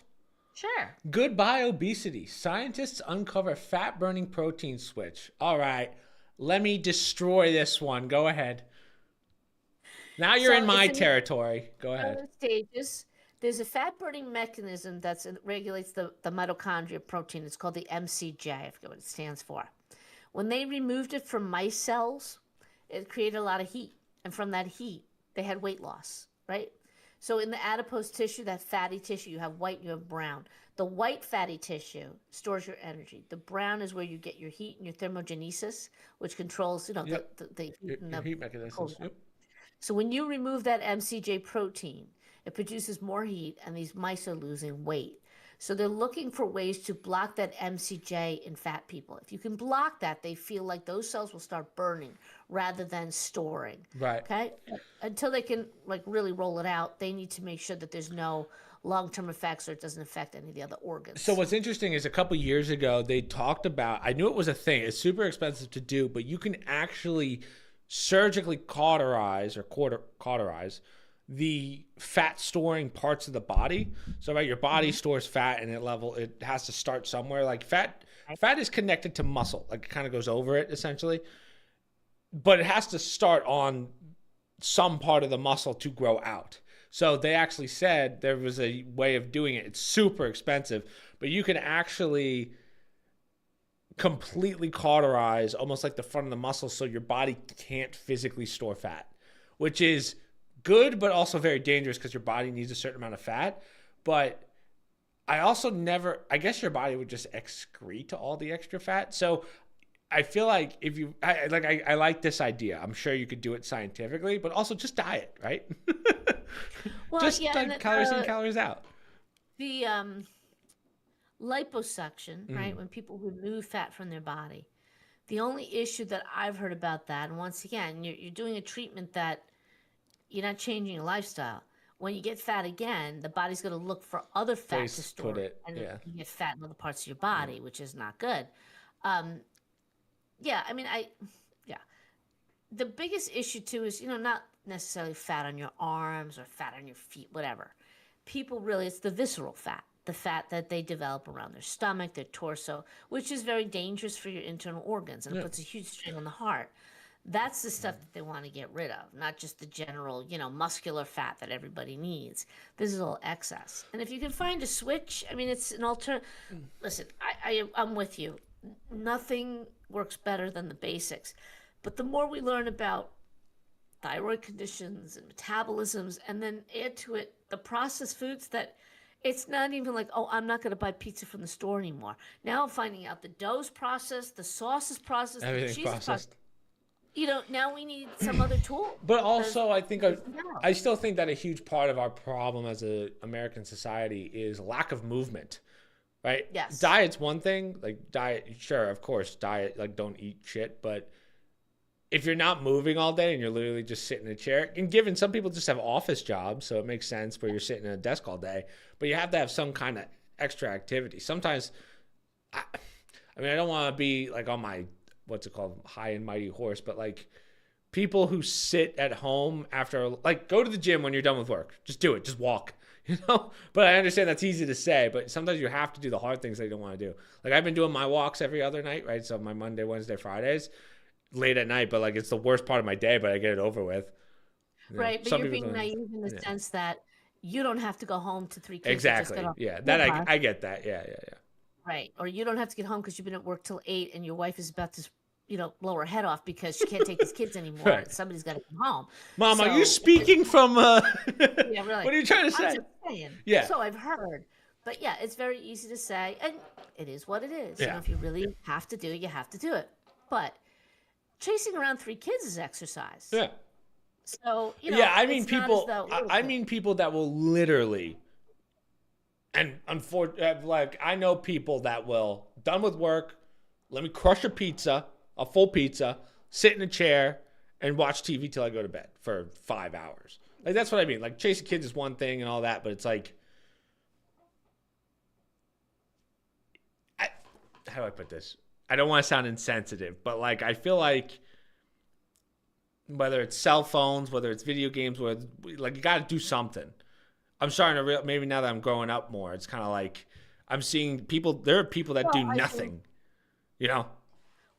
I think obesity amongst kids, they're in school at a desk all day. Yeah. Maybe they have gym class, and probably a lot of them get out of gym class. Then they go home, and what do you think they're doing, Chris? Video games, eating. Exactly. Yeah. Sitting on their asses in the basement eating junk food because mom might be working, dad might be working, or they're busy and and the parents are screaming, go outside and play. With whom? There's nobody outside. Who are you playing with? A stick against the wall? That's what I That's did. My mom didn't let me go outside. She trapped me in the basement. That's the culture now. Right. And then they wonder why kids are obese. Well, what's motivating them? Even if they play an after-school sport, which is great, nothing wrong with that. It's a little different from our time. You're getting driven there. You get picked up when you're done. God forbid they ask you to do any exercise for little kids. Oh, don't make them run. They might get, tired. Yeah. And what's the first thing to think of? You got to bring a snack. Got to bring a snack for the break in the game. Since when did you need to have a freaking snack in the middle of the game? Or the snacks used to. Remember when the snacks used to be oranges? Now it's like, hey, here's s'mores. I'm mid soccer game and I'm eating s'mores. What are we doing? Or how many parents complain about it? Like, oh my God, I got to bring the snacks. They go run and get something quick because, in all fairness, they have a full-time job. But when did it become a thing that you got to feed these kids when they're playing sports? You can't just play sports. Mom didn't give you a snack for football after school or cheerleading or whatever you did. So. Yeah. I did like the snack though. That was I wasn't good at the sport, so I would just sit there on the bench. Coach, could I sit out this little bit? I've never wanted an orange so bad in my freaking life. I want to run. I want to eat my snack and have my juice box. Don't make me run. Yeah, please. I want my juicy juice. Yeah, no, but I will say, maybe it's because I'm in I would think that the South, I would be I have not seen one like fat kid. But back in New Jersey, every other kid was like 200 pounds. There were 4-year-olds that were heavier than me. Remember back when I worked at that YMCA camp? Yes. Yeah, there was this kid that was built like a boulder. You can literally roll him. It's wild. Right. We would do it all the time when he was in the way. You would just push him down the hall. Said it before, and I think I said it on the podcast. The woman from South America, Mexico, wherever, talking about why her son, when we came to America, he's now obese, and she takes you down the cereal aisle. Look at this. Because we don't have this down there. Yeah. There's 500 different cereals, and they're all loaded with sugar. Well, you can tell him no. That's a start. You can tell your son no. You can just get him bran flakes or something. But when kids have access to their own food, they're going to eat what they're going to eat. Right. And back to what you were saying before about Obama, Michelle Obama. She was pushing in school healthy foods at lunchtime. Nothing wrong with that. Problem is, when they would go to these schools, the kids were dumping them all in the garbage. Perfectly good apples, perfectly good food, because they didn't appreciate. Like you said, they showed them how to make chicken nuggets, and they still want the chicken nuggets. People want what satisfies them, not what's good for them. Right. Yeah. Also, how easy it is to get fast food now. Like, there's a fast food restaurant literally every other store, so that's a big one. But again, hypocritically, I'll eat fast food. I have no problem eating fast food. I don't want people to think, oh, he must not eat fast food. But I mean, I do burn most of it off because I'm at the gym so often. But again, I have the time for the gym, so. And we've said this too, intermittent fasting, right? Yeah, I don't eat till 2 every day. Well, intermittent fasting is exactly what every person did up till about I'll say the 1970s, okay? Yeah. 80s maybe. I don't know what happened, and I'm sure anybody who's an intellectual who's looked at the food production in our country will know exactly what happened, but somewhere along the line, it became acceptable to sit and eat late at night in front of the TV. That's common now. Even when I was younger, yeah, we had dessert with dinner, but nobody had treats hanging out in their house. It was special if you had cookies or something. You had it at lunch, you had it at dinner, and then you were done. People didn't graze all night long in front of the TV. And that's the advent of all these processed foods. Here's a bag of chips. Here's some cookies. Throw this. Oh, we didn't have microwaves either. Throw this in the microwave. So intermittent fasting sounds so ridiculous. Everybody did that. Mom, do you remember a lot of like prepackaged things growing up? Like how do I put this? Like, you know how nowadays there's like you could put a whole, I'm trying to think of the word. Well, I guess pre-made meals is one thing, but meals is not so much. But they make like pre-made desserts where you just kind of throw it in and it's made, like an easy bake oven. Did they have those back then, or were those pretty rare? I know I make it sound like you're 80 years old, but no, to your point, I think they had maybe one or two you put in the oven. Yeah. And maybe it was like, I'm gonna say Stouffer's was one of the first pre-made food companies that I can think of, but not really. You know, we had maybe Twinkies and we had candy and stuff when we were younger, but there's people who joke about, we drank Kool-Aid, it's pure sugar, but we ran around all day as kids. We didn't get obese. We could drink that stuff because we were never home. We weren't sitting in front of a TV. You weren't allowed to. You were out after school. You ran until the lights went, till dinner time. Then you got called and you went in and you would see all the kids go home around dinner time. And then after that, you didn't go out. You did your homework, whatever, and there was no eating. Right. You went to bed. So, it was just like, now all of a sudden, let me go get a Twinkie, let me get this, let me get that. Nobody even, and I can remember my mother, because we started to do that later on. Kitchen's closed. That's all she would ever say. If she could have put a lock on the fridge, she would have. The kitchen's closed. No more going in there. Well, that's like Dad's mom, grandma, right? It was they at the time they couldn't even, like, you go to the store, get all the stuff for the month, and if they ate everything in the first week, they were screwed. That was it. So it kind of worked out, but that's why my dad, that's probably why Dad's not that into sweets. But I mean, then again, you've seen Dad with his mocha chunk, whatever the hell it's called. I'm like, Dad, did you just eat a gallon of ice cream? Like, what? Yeah. But no, and that's that generation, they or that specific way of doing it. All of them have learned to ration their food because they very. But also, Dad made it sound like walking to school was like walking through D-Day. Everybody does that. Everyone thinks their generation had the blizzard on the hill, Dad. Well, you used to talk to me about intermittent fasting all the time, and my first reaction was, "Oh, that's crazy. Why would you do that?" But then over time, I started thinking about it. I'm like, well, you know what? Stopping eating at 8:00 at night or 7 at night, and not eating again till 8, 9 in the morning, and you even go longer than that. I'm like, but that's what we always did when I was a kid. Yeah. I didn't eat stuff at 11 o'clock, 12 o'clock at night. I was usually in bed, or as I got older, I just would never think to do that. The one that always kind of gets me is, right, they used to say breakfast is the most important meal because it's energy, whatever, to get your day started. I've never had a problem with energy not eating breakfast.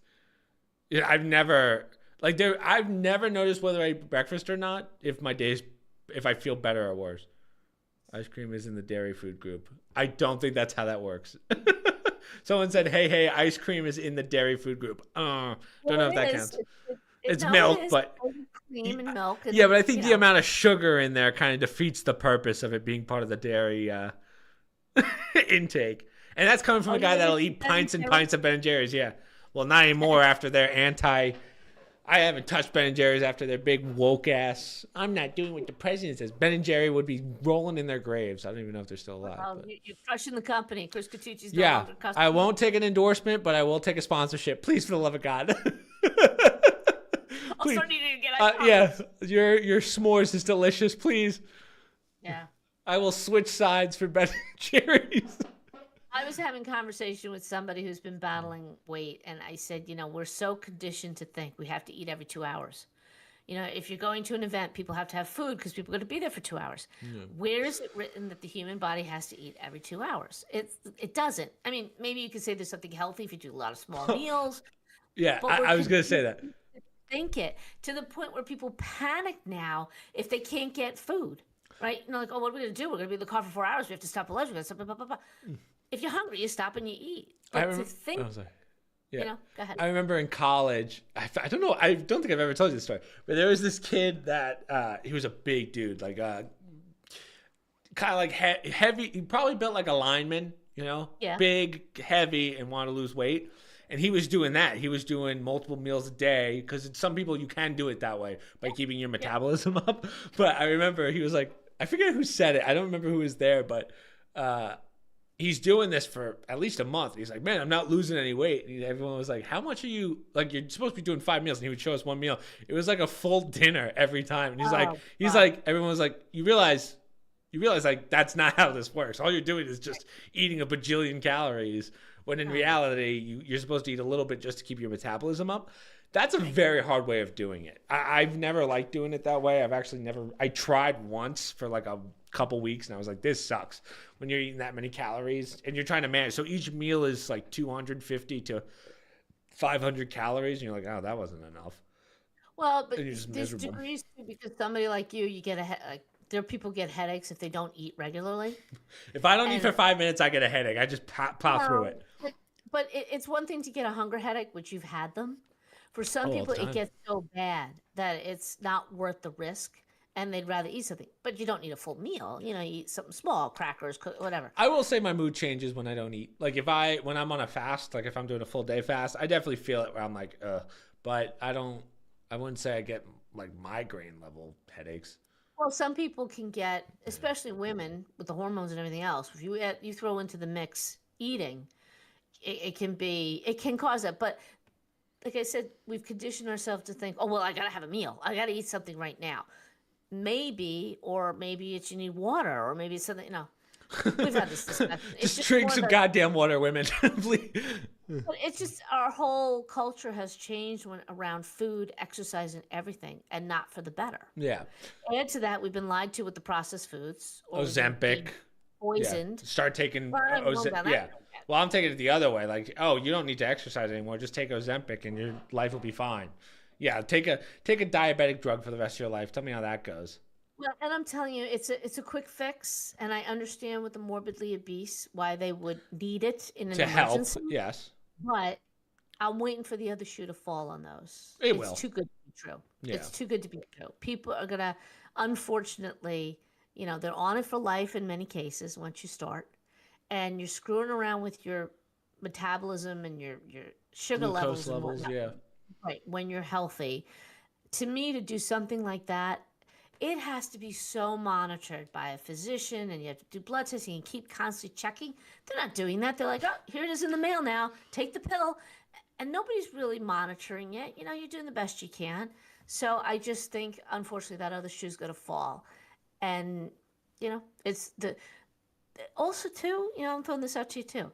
I really blame a lot of doctors. I think they're becoming too chicken shit. Nobody wants to tell somebody you're morbidly obese. Start exercising more and eat less. Have you ever People seen don't want to hear that. They Right. want the quick fix. So doctors are like, all right, here, pharmaceutical says this. It gets people off their back. They're still their patients and they don't hate them. And maybe it'll help them. Have you ever seen? I think it's what is it, the 1,000 Pound Sisters or whatever, with the doctor? He's Yeah. just straight up. He's just like, you're fat. Like you do something. You're not doing this right. To your point, some people do need that kick in the ass. One thing. Do you remember? Wow, this is a name that just came back to mind. Whatever happened to this guy, Milo Yiannopoulos? Remember Milo? I don't know what happened to him, but remember he was talking about fat shaming and how sometimes like telling people they're fat works the best. Statistically, Yeah. it's true. It's not nice to do, but usually it kicks people into gear and they go, oh. I mean, that's how I got into shape in college. Remember? When well, actually, I don't know if I told you this story. I've told the story on the podcast, I think, but maybe you weren't here.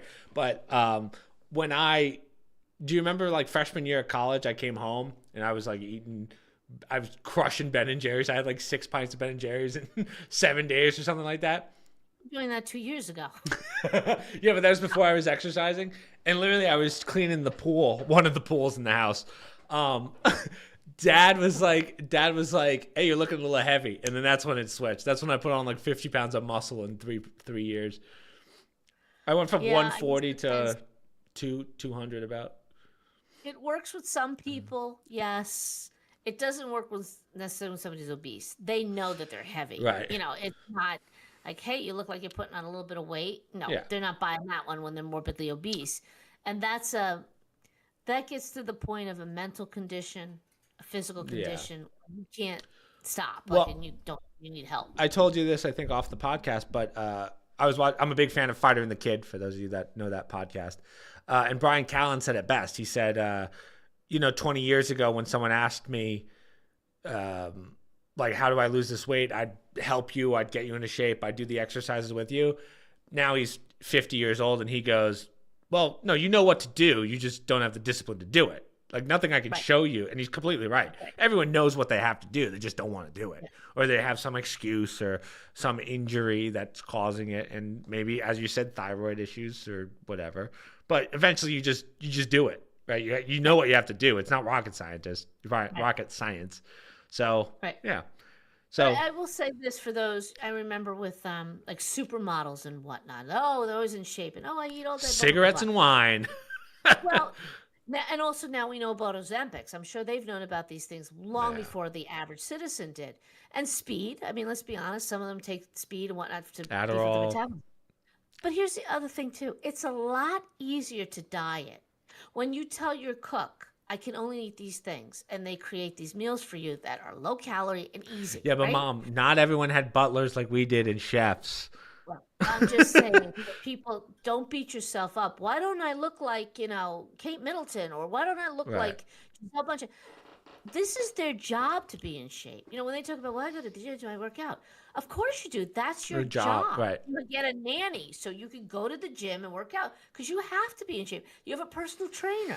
The average man or woman can't afford that.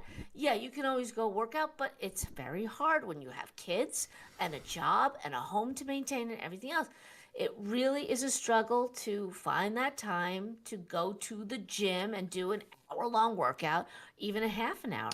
And also when you're cooking meals, I remember when I went to my doctor when you guys were little, and she was checking off a list of, she's a great lady, but she's checking off the list of, okay, are you eating well? She goes, right, you eat half the peanut butter sandwich that your kid left for lunch, right? Yeah. So even, that's what your lunch is. You ate whatever your kids left over, and it was usually junk, but you ate that and you were done.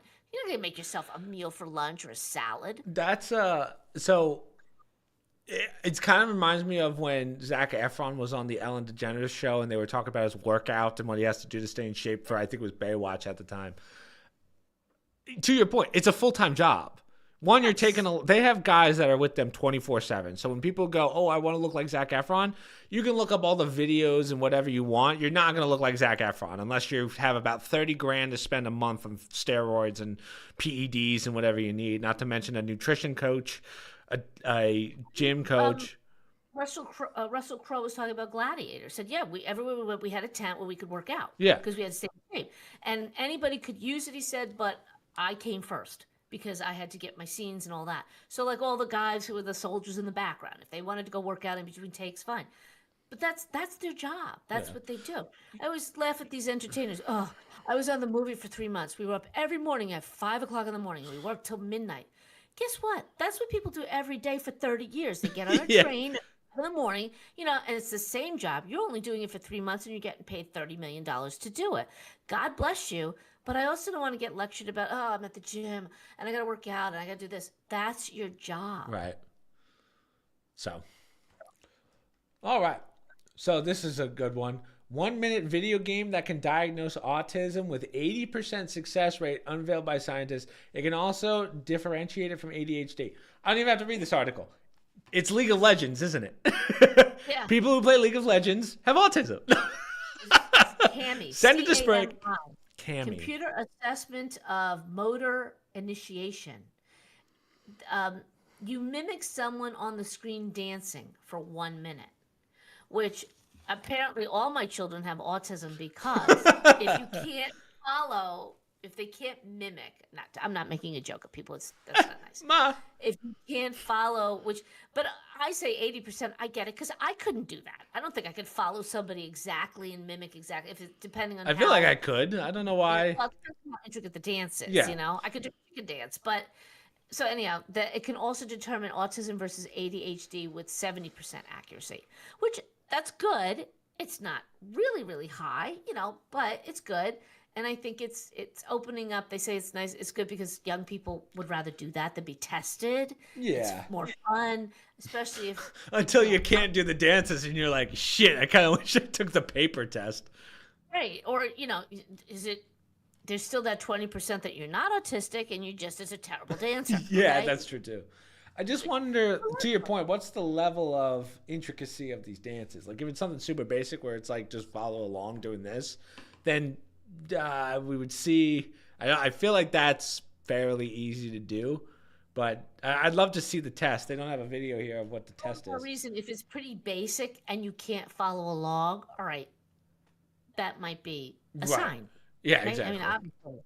So I get that, and that's probably better to use to test a young child than giving them some Right. sort of boring test. Um, but But they you also know, say that when it comes to autism, it's on a huge spectrum. So I mean, you could be a little autistic. well, that's what I mean. I think either it's got to be a pretty basic Exactly. dance for them to say, yeah, all right, that's pretty accurate that the person has it. And you're right, there's extremes. I don't know that you can differentiate that well between the two things. It's only 70%, which means there's a 30% chance that you're not going to tell the difference between the ADHD and autism. And you need something other than just this test. Someone said, "Hear me out. Members only get to watch Pancake dance for 1 minute." Not happening. Not happening. But well, so speaking of like things that you think you can do and then not do, is remember the test you made me do a couple weeks ago, the close your eyes and stand on one leg. That one? Yes, proprioceptive. Dad's working on that. That I can tell it's you. Listen, guys, it's harder. You should give it a shot. So basically, the test is balancing on one leg is easy. Try doing it with your arms straight in front of you. Was it, or does it matter? I forget No, what it it was. doesn't. And then Just close your eyes. Like Close your eyes. you would think, oh, that can't be much harder, but it is definitely harder. Like I can do it a lot better with I can do it for what is it, 30 seconds or 15 seconds? It's just the left and the right message. Right. So going through one of these men's health magazines that you guys ditched when you left from Christmas. Yeah. And I looked up 50 and older. So they didn't even talk about 60-year-olds. So I looked at what's for the 50-year-olds. And your dad was coming out of he'd just gotten showered and his pajamas on. So he's end of day. And I said, and I'm sitting in bed and I go, proprioceptive test is very important as you get older. So I explain what that is, your left side, right side brain, and all that stuff. So I read it to Dad, and he goes, "What do I have to do?" And he can't do it. He keeps falling to the side, and I'm mocking him like, "Oh my God, how could you not do this?" All of a sudden, I go, "Wait a minute, maybe I better try this." I get out of bed. Now your dad is laughing because I can't do it. Yeah, it's not easy to do by any means. I mean, as I said, I could do it, and maybe that's because I have the hand-eye coordination for video games or whatever. But the balance part is definitely hard. I wasn't falling over, but my right side is way better at it than my left side. Well, you're younger. It's something that Perfect genetics, Ma. No, I'm just saying it's something you lose as you get older. Right. And that's why they say for the 50s. They didn't have that for the younger ages because they're assuming you people could do it or you could learn it pretty quickly. Did they say what causes it to deteriorate? Is it deterioration of the brain, or is it maybe because you don't have to... didn't talk about it. It just said why you want to do it because it's good for balance, it's good for this, it's good for that. Because as you get older, you tend to lean to one side or a lot of stuff. The left, right side of the brain isn't functioning as well.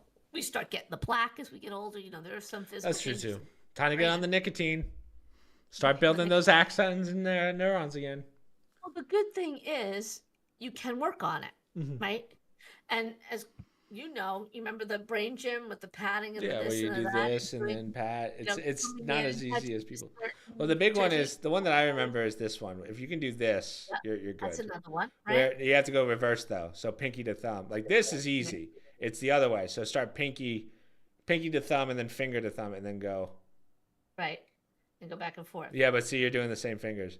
See, that's how you know that you could do both. But I might be able to do it. So see, I start with, so this finger's yeah, no, but other way.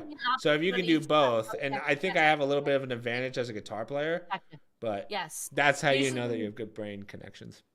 Yes, proprioception is very good for people who play instruments because you use both hands, so you use both sides of the brain, and that's really what it's all about. But you do a physical thing where you're supporting yourself and you're doing that. So I like to think all of our viewers right now are standing up trying it, and they're just falling to the side.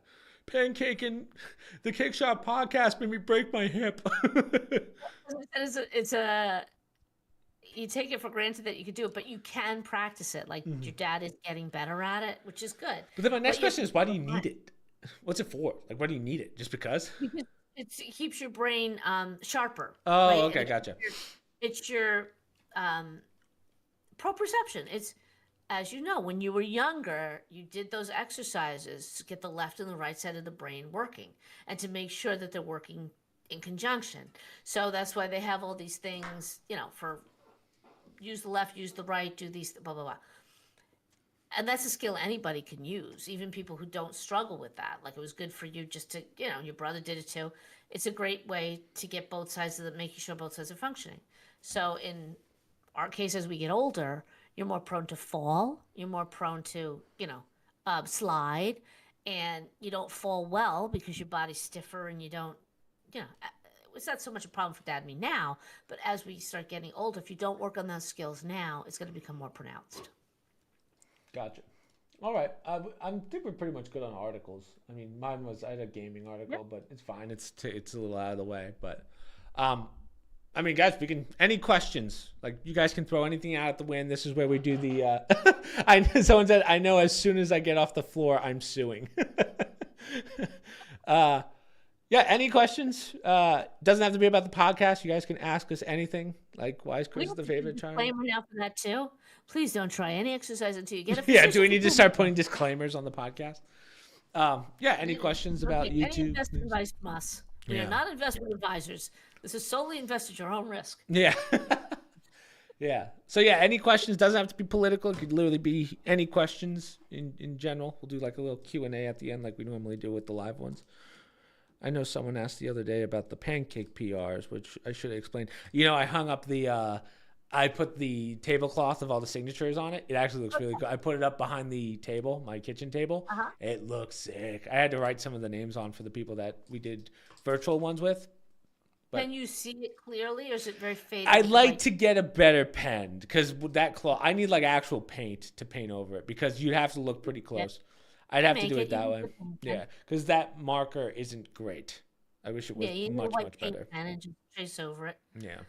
It'd be a Because lot better. your note is like, it looks like you wrote over it twice. So if I was to do it a third time, yeah, I feel like if I was to look at it a third time, I'm just way off. So I'd have to really do it. Plus, I realized I don't think Dad ever signed it when he did his podcast. And then I need Right. Uncle Jared to sign it. And then I'm going to have I'm going to have a bunch of other people do it. I saw Sam today. So I was like, yeah, Sam, you could do the podcast. He was like, we could talk about real estate. I was like, no, no one gives a shit. Sorry. But, Well, you can do a little bit of that. yeah, I mean, I'm People more don't give a I'm shit more about the stuff interested I in talk his about.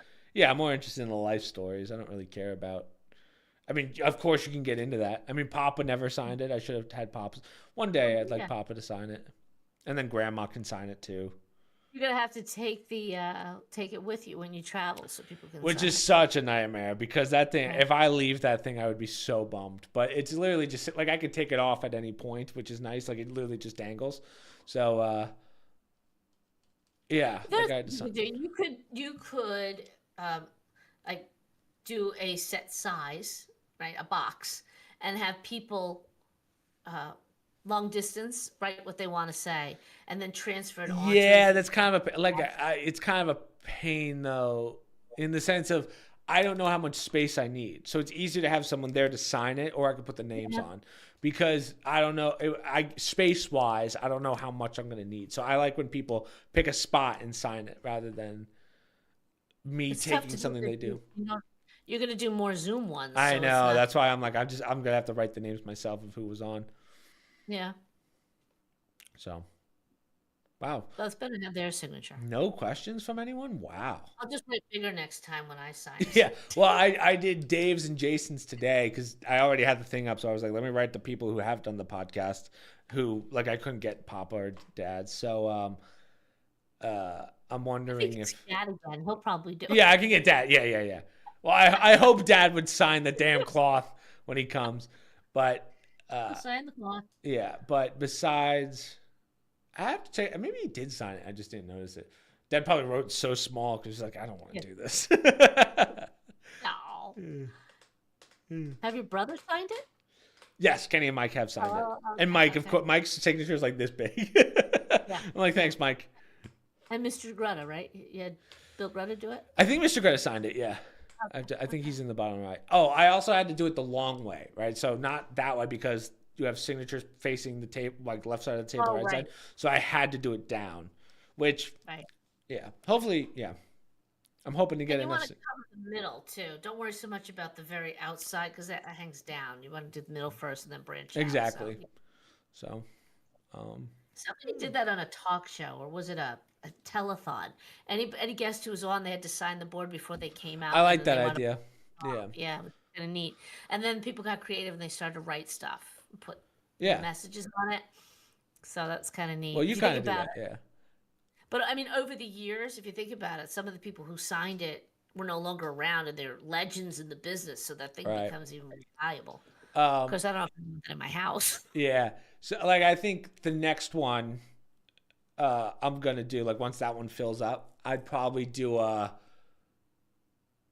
probably not a cloth, but like a giant special paper, like a high end paper or whatever, to get all the signatures Uh-huh. and stuff, and then people can write on it, and Yeah. then yeah, so that'll be the play. Wow, no questions from anyone. I expected a ton of questions tonight, considering, but it's fine. So someone asked about the pancake PR, so I'll set the record straight. So for those of you that don't know what a pancake PR is, it's when we do the speed runs. Can I ask? Yeah, you can ask any questions you want. You guys can ask. So those are the speed runs. So the rules to a pancake PR. So I set the PR. They're kind of designed to be broken, and then when you break the records, obviously you get. So two things that I want to do with that, which we're going to start doing. I want to see who breaks the record, and then I'll let it sit for like 3 months, and then I'll do a video with that person on how they beat it. So only one person's done a pancake PR besides mine. So, and then obviously you get a special place in the Discord as a PR holder, and yeah, I think it's gonna be fun to do the videos. But I don't know. There's still a lot I have to do with that. I've only just been. I mean, we have over 50 speed runs now, so. I still have to post the Hercules one. That's gonna be the first one for this month. I think that one comes out on Monday. Oh, Hercules. Yeah. Did you ever talk about that? About Hercules? I told Dad about it. I didn't post the video yet. The video comes out this week. So, Right. yeah.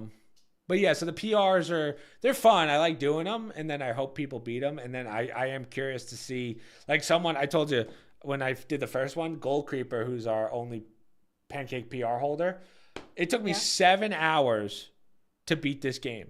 He did it in like an hour. I was like, yeah, because he broke it. Like he purposely breaks the game. So I'd love to like do a video with the PR holder so that I can see how they did it and try and figure out like, because I understand certain things that they do, but I would love to hear their explanation of how it's done. So yeah.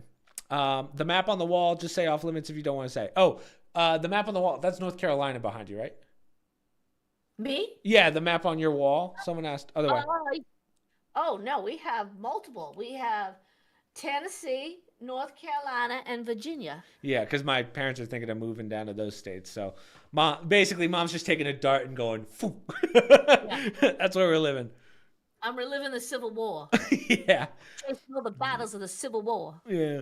What do you think about artificial intelligence replacing all positions in the fast food industry and the food made by AI? You want to take this one first, Mom, or what's your thought process? It's just gonna happen.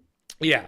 So, It's gonna happen. without going into too much detail, there's a company that I work with that is dealing with this stuff. So it is crazy. People don't realize how crazy it is or how fast it's moving, the AI taking over the jobs.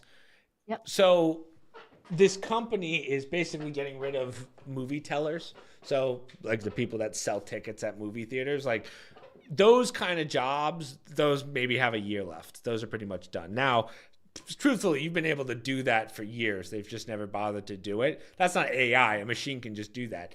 They've had McDonald's and Burger Kings all over the world that'll do the machine stuff. Not so much AI.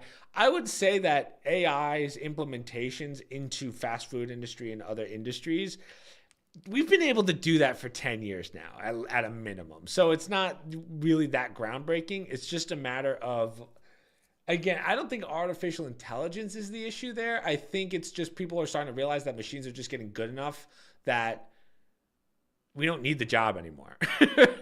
So AI, I'm more scared of AI in news, in media, in stuff like that, rather than the jobs themselves. But if you want to talk about the jobs themselves and the jobs being taken away, that's a different story. In that regard, it was inevitable, but you're always going to need the job of who's going to fix these AIs when they're broken. So Yeah. that's the AI race is just. Let me give you perspective. No, we're not prepared. When I was younger and you went to McDonald's, now granted, you didn't have all the options they have today. It was still basically hamburger, cheeseburger, Big Mac, maybe quarter pound of fries and drinks. Okay. The person at the register, who was usually a 16, 15-year-old person, normal, right? Mm-hmm.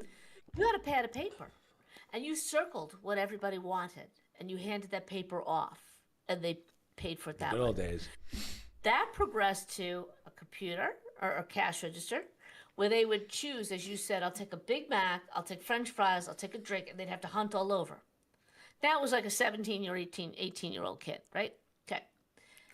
That's gone to, basically give me a number one, number two, like the meals are all right. It's all pre-made. So right. every industry progresses, right? No industry is going to stay where it is. So this was just a matter of time, right?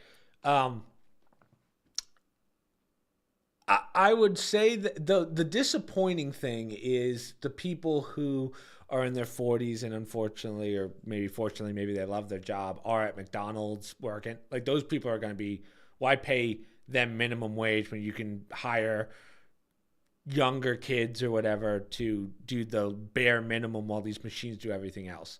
Like I think you're going to see a lot smaller staffs. Or opposite, the best will. Burger King, all those places. Keep in mind, you needed to be much more, I won't say intelligent, but there's a different kind of teenager when I was younger than teenagers today. You had to be able to take a line of 10 people at McDonald's and know where that stuff, I mean, it sounds silly, right? But kids used to do that, okay? Today, adults are at McDonald's because they can't get other jobs. Right. That's why it became such a shit show. And like, that's not minimum. How can people raise a family on minimum wage? You were never supposed to raise a family. That was a high school kid's job, maybe college if you had to do that over the summer. It was a great way to start, to learn customer service, making change, working register, cooking the food, right? You hated it. You did it. It was a rite of passage. Now it's not even necessarily adults. It's people who aren't even from this country who are doing it because they're the easiest to hire. People went crazy, like employers went crazy when, especially in California, we have to raise the minimum wage. We got to raise it to, what was it, like $20 an hour. And some of the fast food people said, go right ahead. I'll get an AI person. I'll have to pay for it all. So it was backfiring on them, trying to tell people, I'll just become even more automated. Then I don't have to pay dental. I don't have to pay hourly wage, et cetera, et cetera. When did you get dental at McDonald's? Yeah. I mean, you were a kid in high school, but that's what it's morphed into. Once again, we go back to that regulations. You're required to do all these things, and now it's become a whole different kind of job. Yeah, I mean, AI is going to change everything. We're just not at that point just yet. We are still in the infancy stages of what it's going to be, what it's going to change in every business, not just the fast food business. But next question, anyone? As we continue talking about it, you can again ask anything you want. But with the automotive industry too, they started introducing more robotics to put pieces of the car together. Tesla can make an engine, like a full, like whatever the engine is. I call it an engine, but it's I guess the tram system in a Tesla in like 17 seconds or something like that. Yeah. So why use the person? Everything's going to go that way. Which is why we've talked about this in the podcast. What are all these people going to do? Yeah. It's a scary thought. What are people going to do? Just sit around and be serviced by an AI? What kind of life is that? Yeah, that's tough. Yeah, I'm deeply concerned for humanity in general. I mean, everybody, computers, we love the computers. They're wonderful. They're great. I understand that's the progression, but I don't think people are looking at it from a big picture. Yeah, it's cute. It's great. It's wonderful having a computer. Oh, I have a robot in my house or whatever, an AI, whatever you want to call it. That's great, but now you don't have to work, or you can't find a job because AI computers are doing 90% of the jobs. We all have to fight for those 10%. Yeah. It's not going to be pretty in the future. It's next generation is cooked, ma. Well, I mean, that's why you always have these dystopian societies whenever they do sci-fi. Yeah. The computers come in, and the whole society as a whole breaks down. We're not advancing. Yeah, it's going to be a whole government body at a certain point. There's going to be there's going to be limits to how much AI you can have at a facility. They're going to put restrictions on it, I'm sure, but one person's going to hold the power like always, and then we'll see where it goes. Well, I think the irony for those of us who believe in a higher being, that is the eventually going to be the second, for those of us who believe in another second coming of Christ or Allah, whatever, that's going to be the moment when we wind up destroying ourselves. Humanity winds up destroying itself into oblivion, because I don't know where we're going with this here. Yeah, I heard artificial. Sorry. I heard artificial intelligence is making leaps and potentially playing a massive role in the healthcare industry. Imagine surgery from an AI. Again, we have some insider information on this one, but yes, they are getting there. I have seen just videos. These AIs can do open heart surgery for the most part. But it's not so much. There's a little bit of a caveat to that. It's not so much that the AIs can do the surgery, because everyone's body's different. It's not quite there yet where it's like, here's the heart. It's progenital is the word. Is it progenital, where something just does the same thing over and over? Like if it's the same person, it can keep doing the same heart surgery because it's set for that person. The real cool aspect of it is you can have a guy in Europe who's the best heart surgeon in the world. From Europe, he can control a device to do the surgery in North America. That's about the extent of it. The other big one is AI when it comes to making medications, and it has to do the actual science. When scientists struggle or they can't get something done in time, those were the original purposes of AI, to finish mathematical equations that the human brain couldn't comprehend just yet, but existed. Same with drugs. So I know that's kind of a concept that most people don't really understand, but that's the whole point of these AIs, was to solve problems like that, not so a kid can cheat on his homework in college. Right. So, yeah, I mean, which is admirable, but they've also kind of given a little push with making it harder for humans to do those basic things. Let's not train humans to do that, or not train them too well, and let's see what happens. And then we have to have the AI because humans can't do the job, right? Yeah. They're too stupid to do the job. So I do think with surgeries, there's certain surgeries that are, to your point, an AI can put me under. They can you calculate the weight, the time of the surgery, they'll administer the anesthesia. They can an AI doctor can put me under. Every human being is unique, and there's so many things that go into the body that open heart surgery, I think any cardiologist will tell you, what I do to one person, it might be the same procedure, but something could happen with one person that couldn't happen to another. And unless you give an AI every, aspect of it, maybe get to that point. Like if it gets to MRIs, finding cancers, even if it's like at a microscopic level, then I would say that's where AI is for. But personally, I would rather have an actual doctor perform a surgery on me than a robot. Yeah, although there are people who will say, but there's human error, right? Yes, but I would also say that there's still AI error. Like we still have AIs that are not perfect. So, I mean, maybe one day, I doubt it'll be in our lifetimes, but I'm sure we'll get to that point. But even then, let's say you have an AI surgeon, you're still going to have physical doctors in there making sure that it goes right. I will say, I do think that over time, less deaths on the surgery table will happen because of AI, which is great, especially when it comes down to timing and speeds. Yeah. And it could allow surgeons, like really, really good ones, to perform more surgeries because they don't have to do as much prep work, because the AI could do that for them. Yeah. But like, I think with surgeries, usually there's like 10 nurses in the room helping that doctor anyway. But, is Anthony Fauci going to jail? That's a good question. Should he? Probably. I don't know why you got a blanket pardon. I think there's going to be.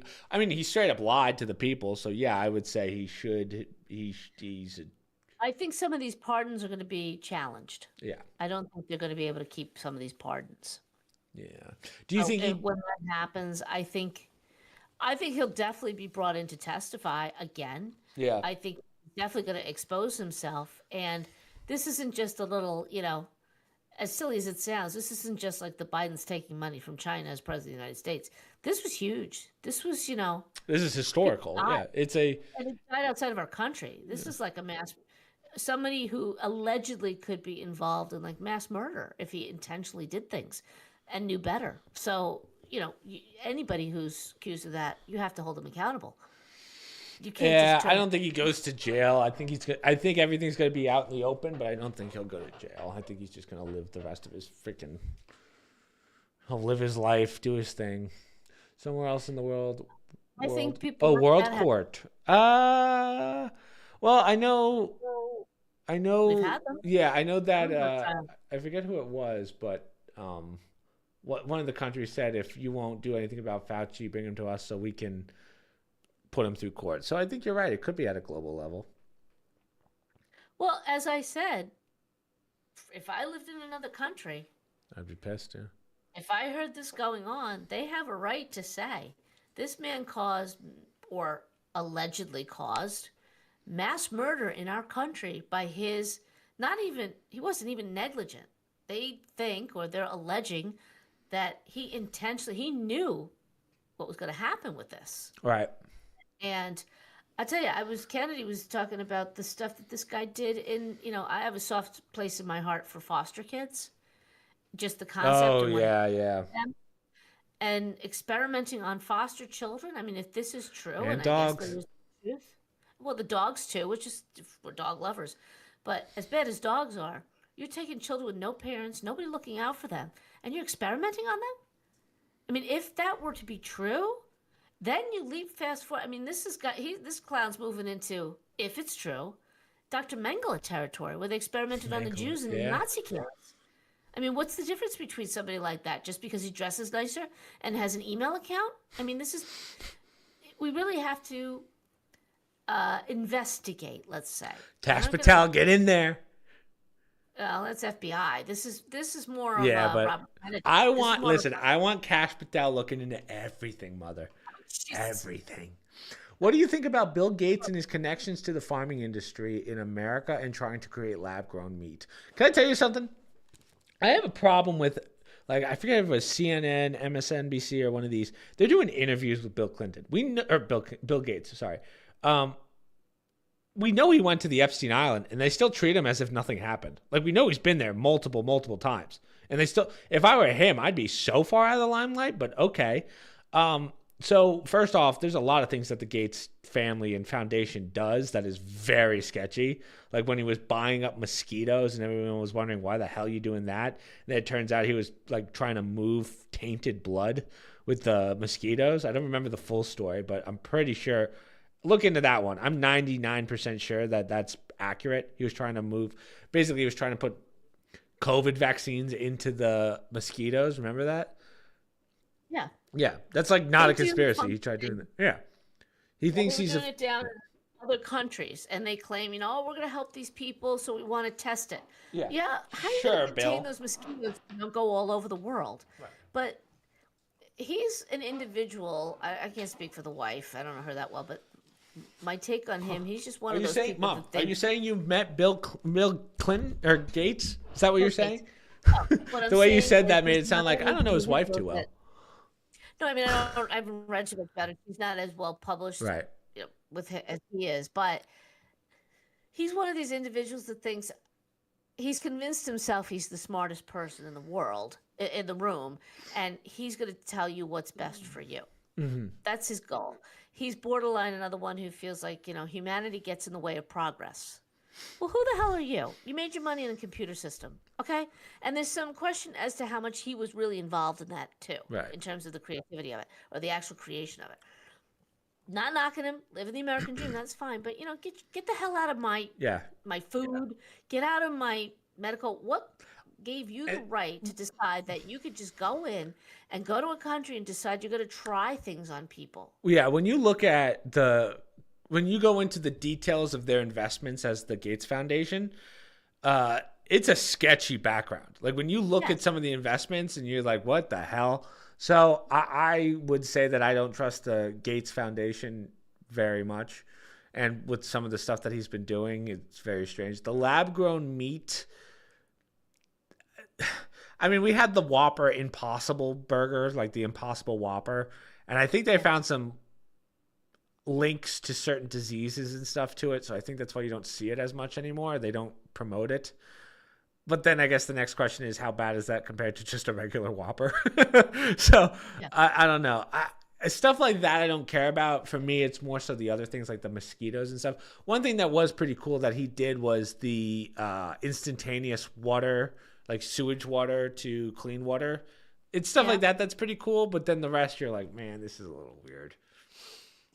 Well, I think instead of starting with wackadoodle things like, prefab meat, why don't you use your money and your connections and intelligence and go to some of these third world countries and work with the people in India? How do you get basic sanitation in some of these really bad areas?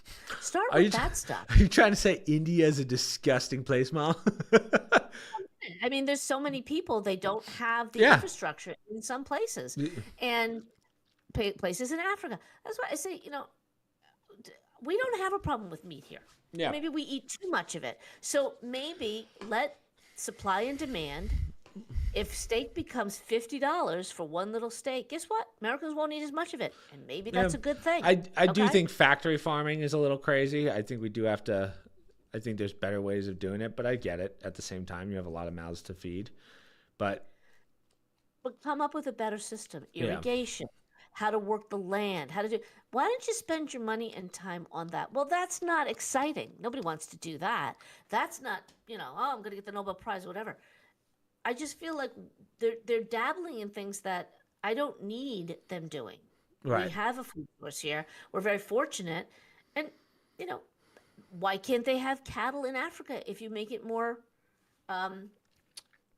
humid and more arid so that they can graze? And that would be impressive if you could make a difference in some of these. But there's a lot of politics involved. You don't want to do with that. You have to pay off so many people to do it.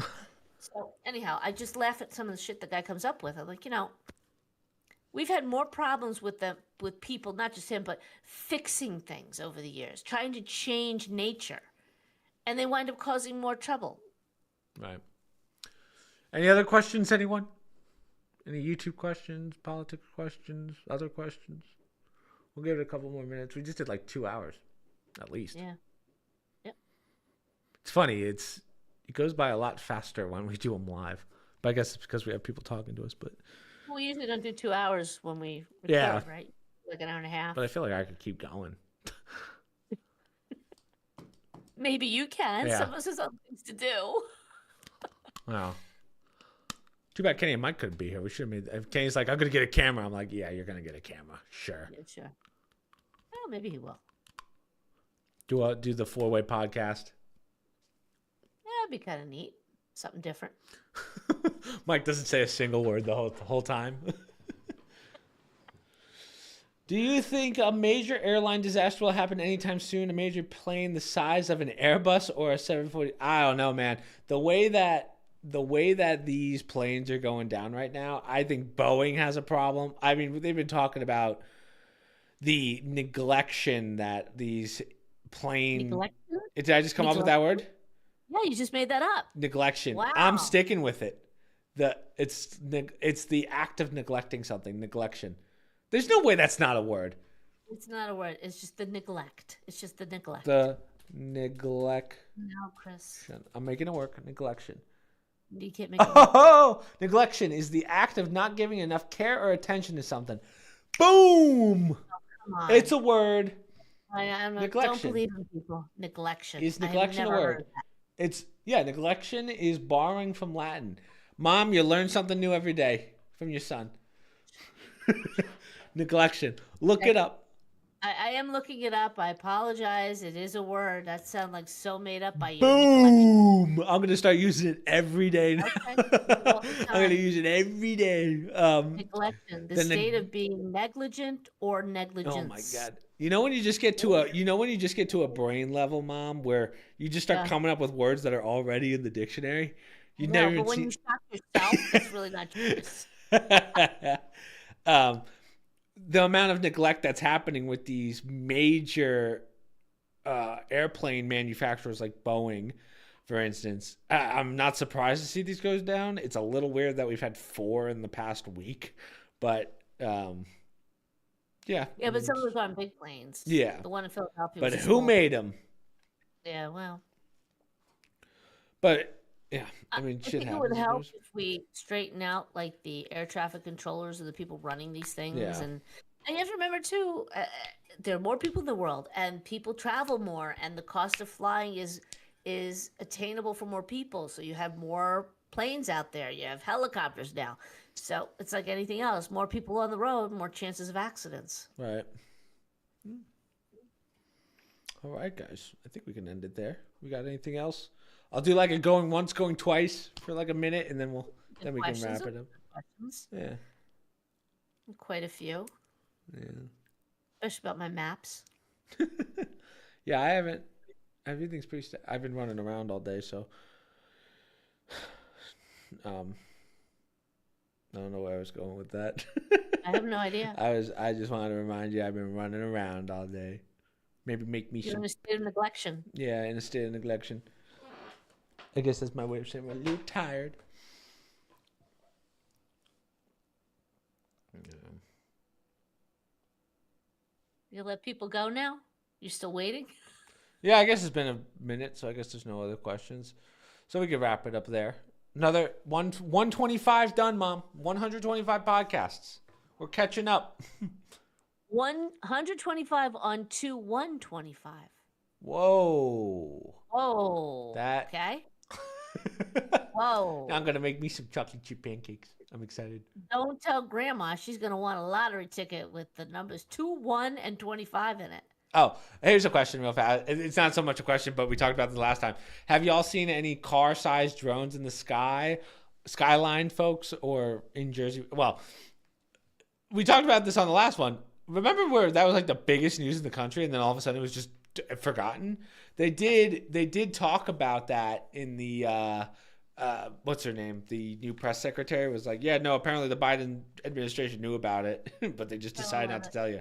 Yeah, Well, I think they're just training. no We were problem. told they were just All natural thing. training type of I am in Bedminster. I think we've talked about that before, which the president has his golf place nearby. And he talked about having them here. The funny thing about New Jersey is it's cold right now, but Chris could tell you, we don't get a lot of stars at night. It's a lot of cloud coverage, sometimes a lot It's of just smog. desolate and depressing. No, it's not that. But, you know, maybe in the summer you'll have a clear night so you can see drones and stuff. That's why all these people talk about all these drones, and for a while they're all on neighborhood watch. I'd be getting a notice every day. I just saw these 3 drones in Bridgewater and blah, blah, blah. I never saw one in my backyard. You would think Bedminster's not that big that at some point I'd see one, but I'm also not out there looking for them. So I can't tell you that firsthand when everyone says in New Jersey, oh, we had all these drones.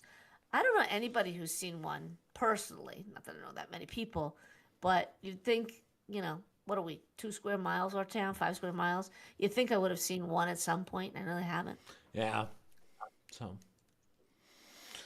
All right, guys. So we'll end it there. The only things I have to promote. So I did I don't even remember what videos came out this week. It feels like forever ago. Hold on. So we had the podcast last week. Let me just check. My internet's right here. I might as well just freaking check what I posted. I guess because my schedule's been so off this week. I was supposed to post a video today, but I have to push it to tomorrow because I was too busy fixing it someone's computer. Where am I at? Where am I at? Yeah, so this week we had Oh, the podcast with you on Wednesday. I did Mark of the Deep, so go check that out if you're into an indie game. And then tomorrow I'm going to post another video. Then I'm going to start posting the speed run. So I'll send you and Dad the Hercules speed run where Okay. you can watch that one and you go, oh my God, he did it. And then just besides that, we have this It's been podcast. 26 years. Yeah, it only took 29 years or whatever it was. So yeah, that's pretty much it, guys. I gotta do some recordings tomorrow. But yeah, so social media, promo codes, stream links, Discord down below, and we'll see you guys next week, hopefully with a guest. But we'll see. We'll see if we can get her. So, all right. Laters, guys.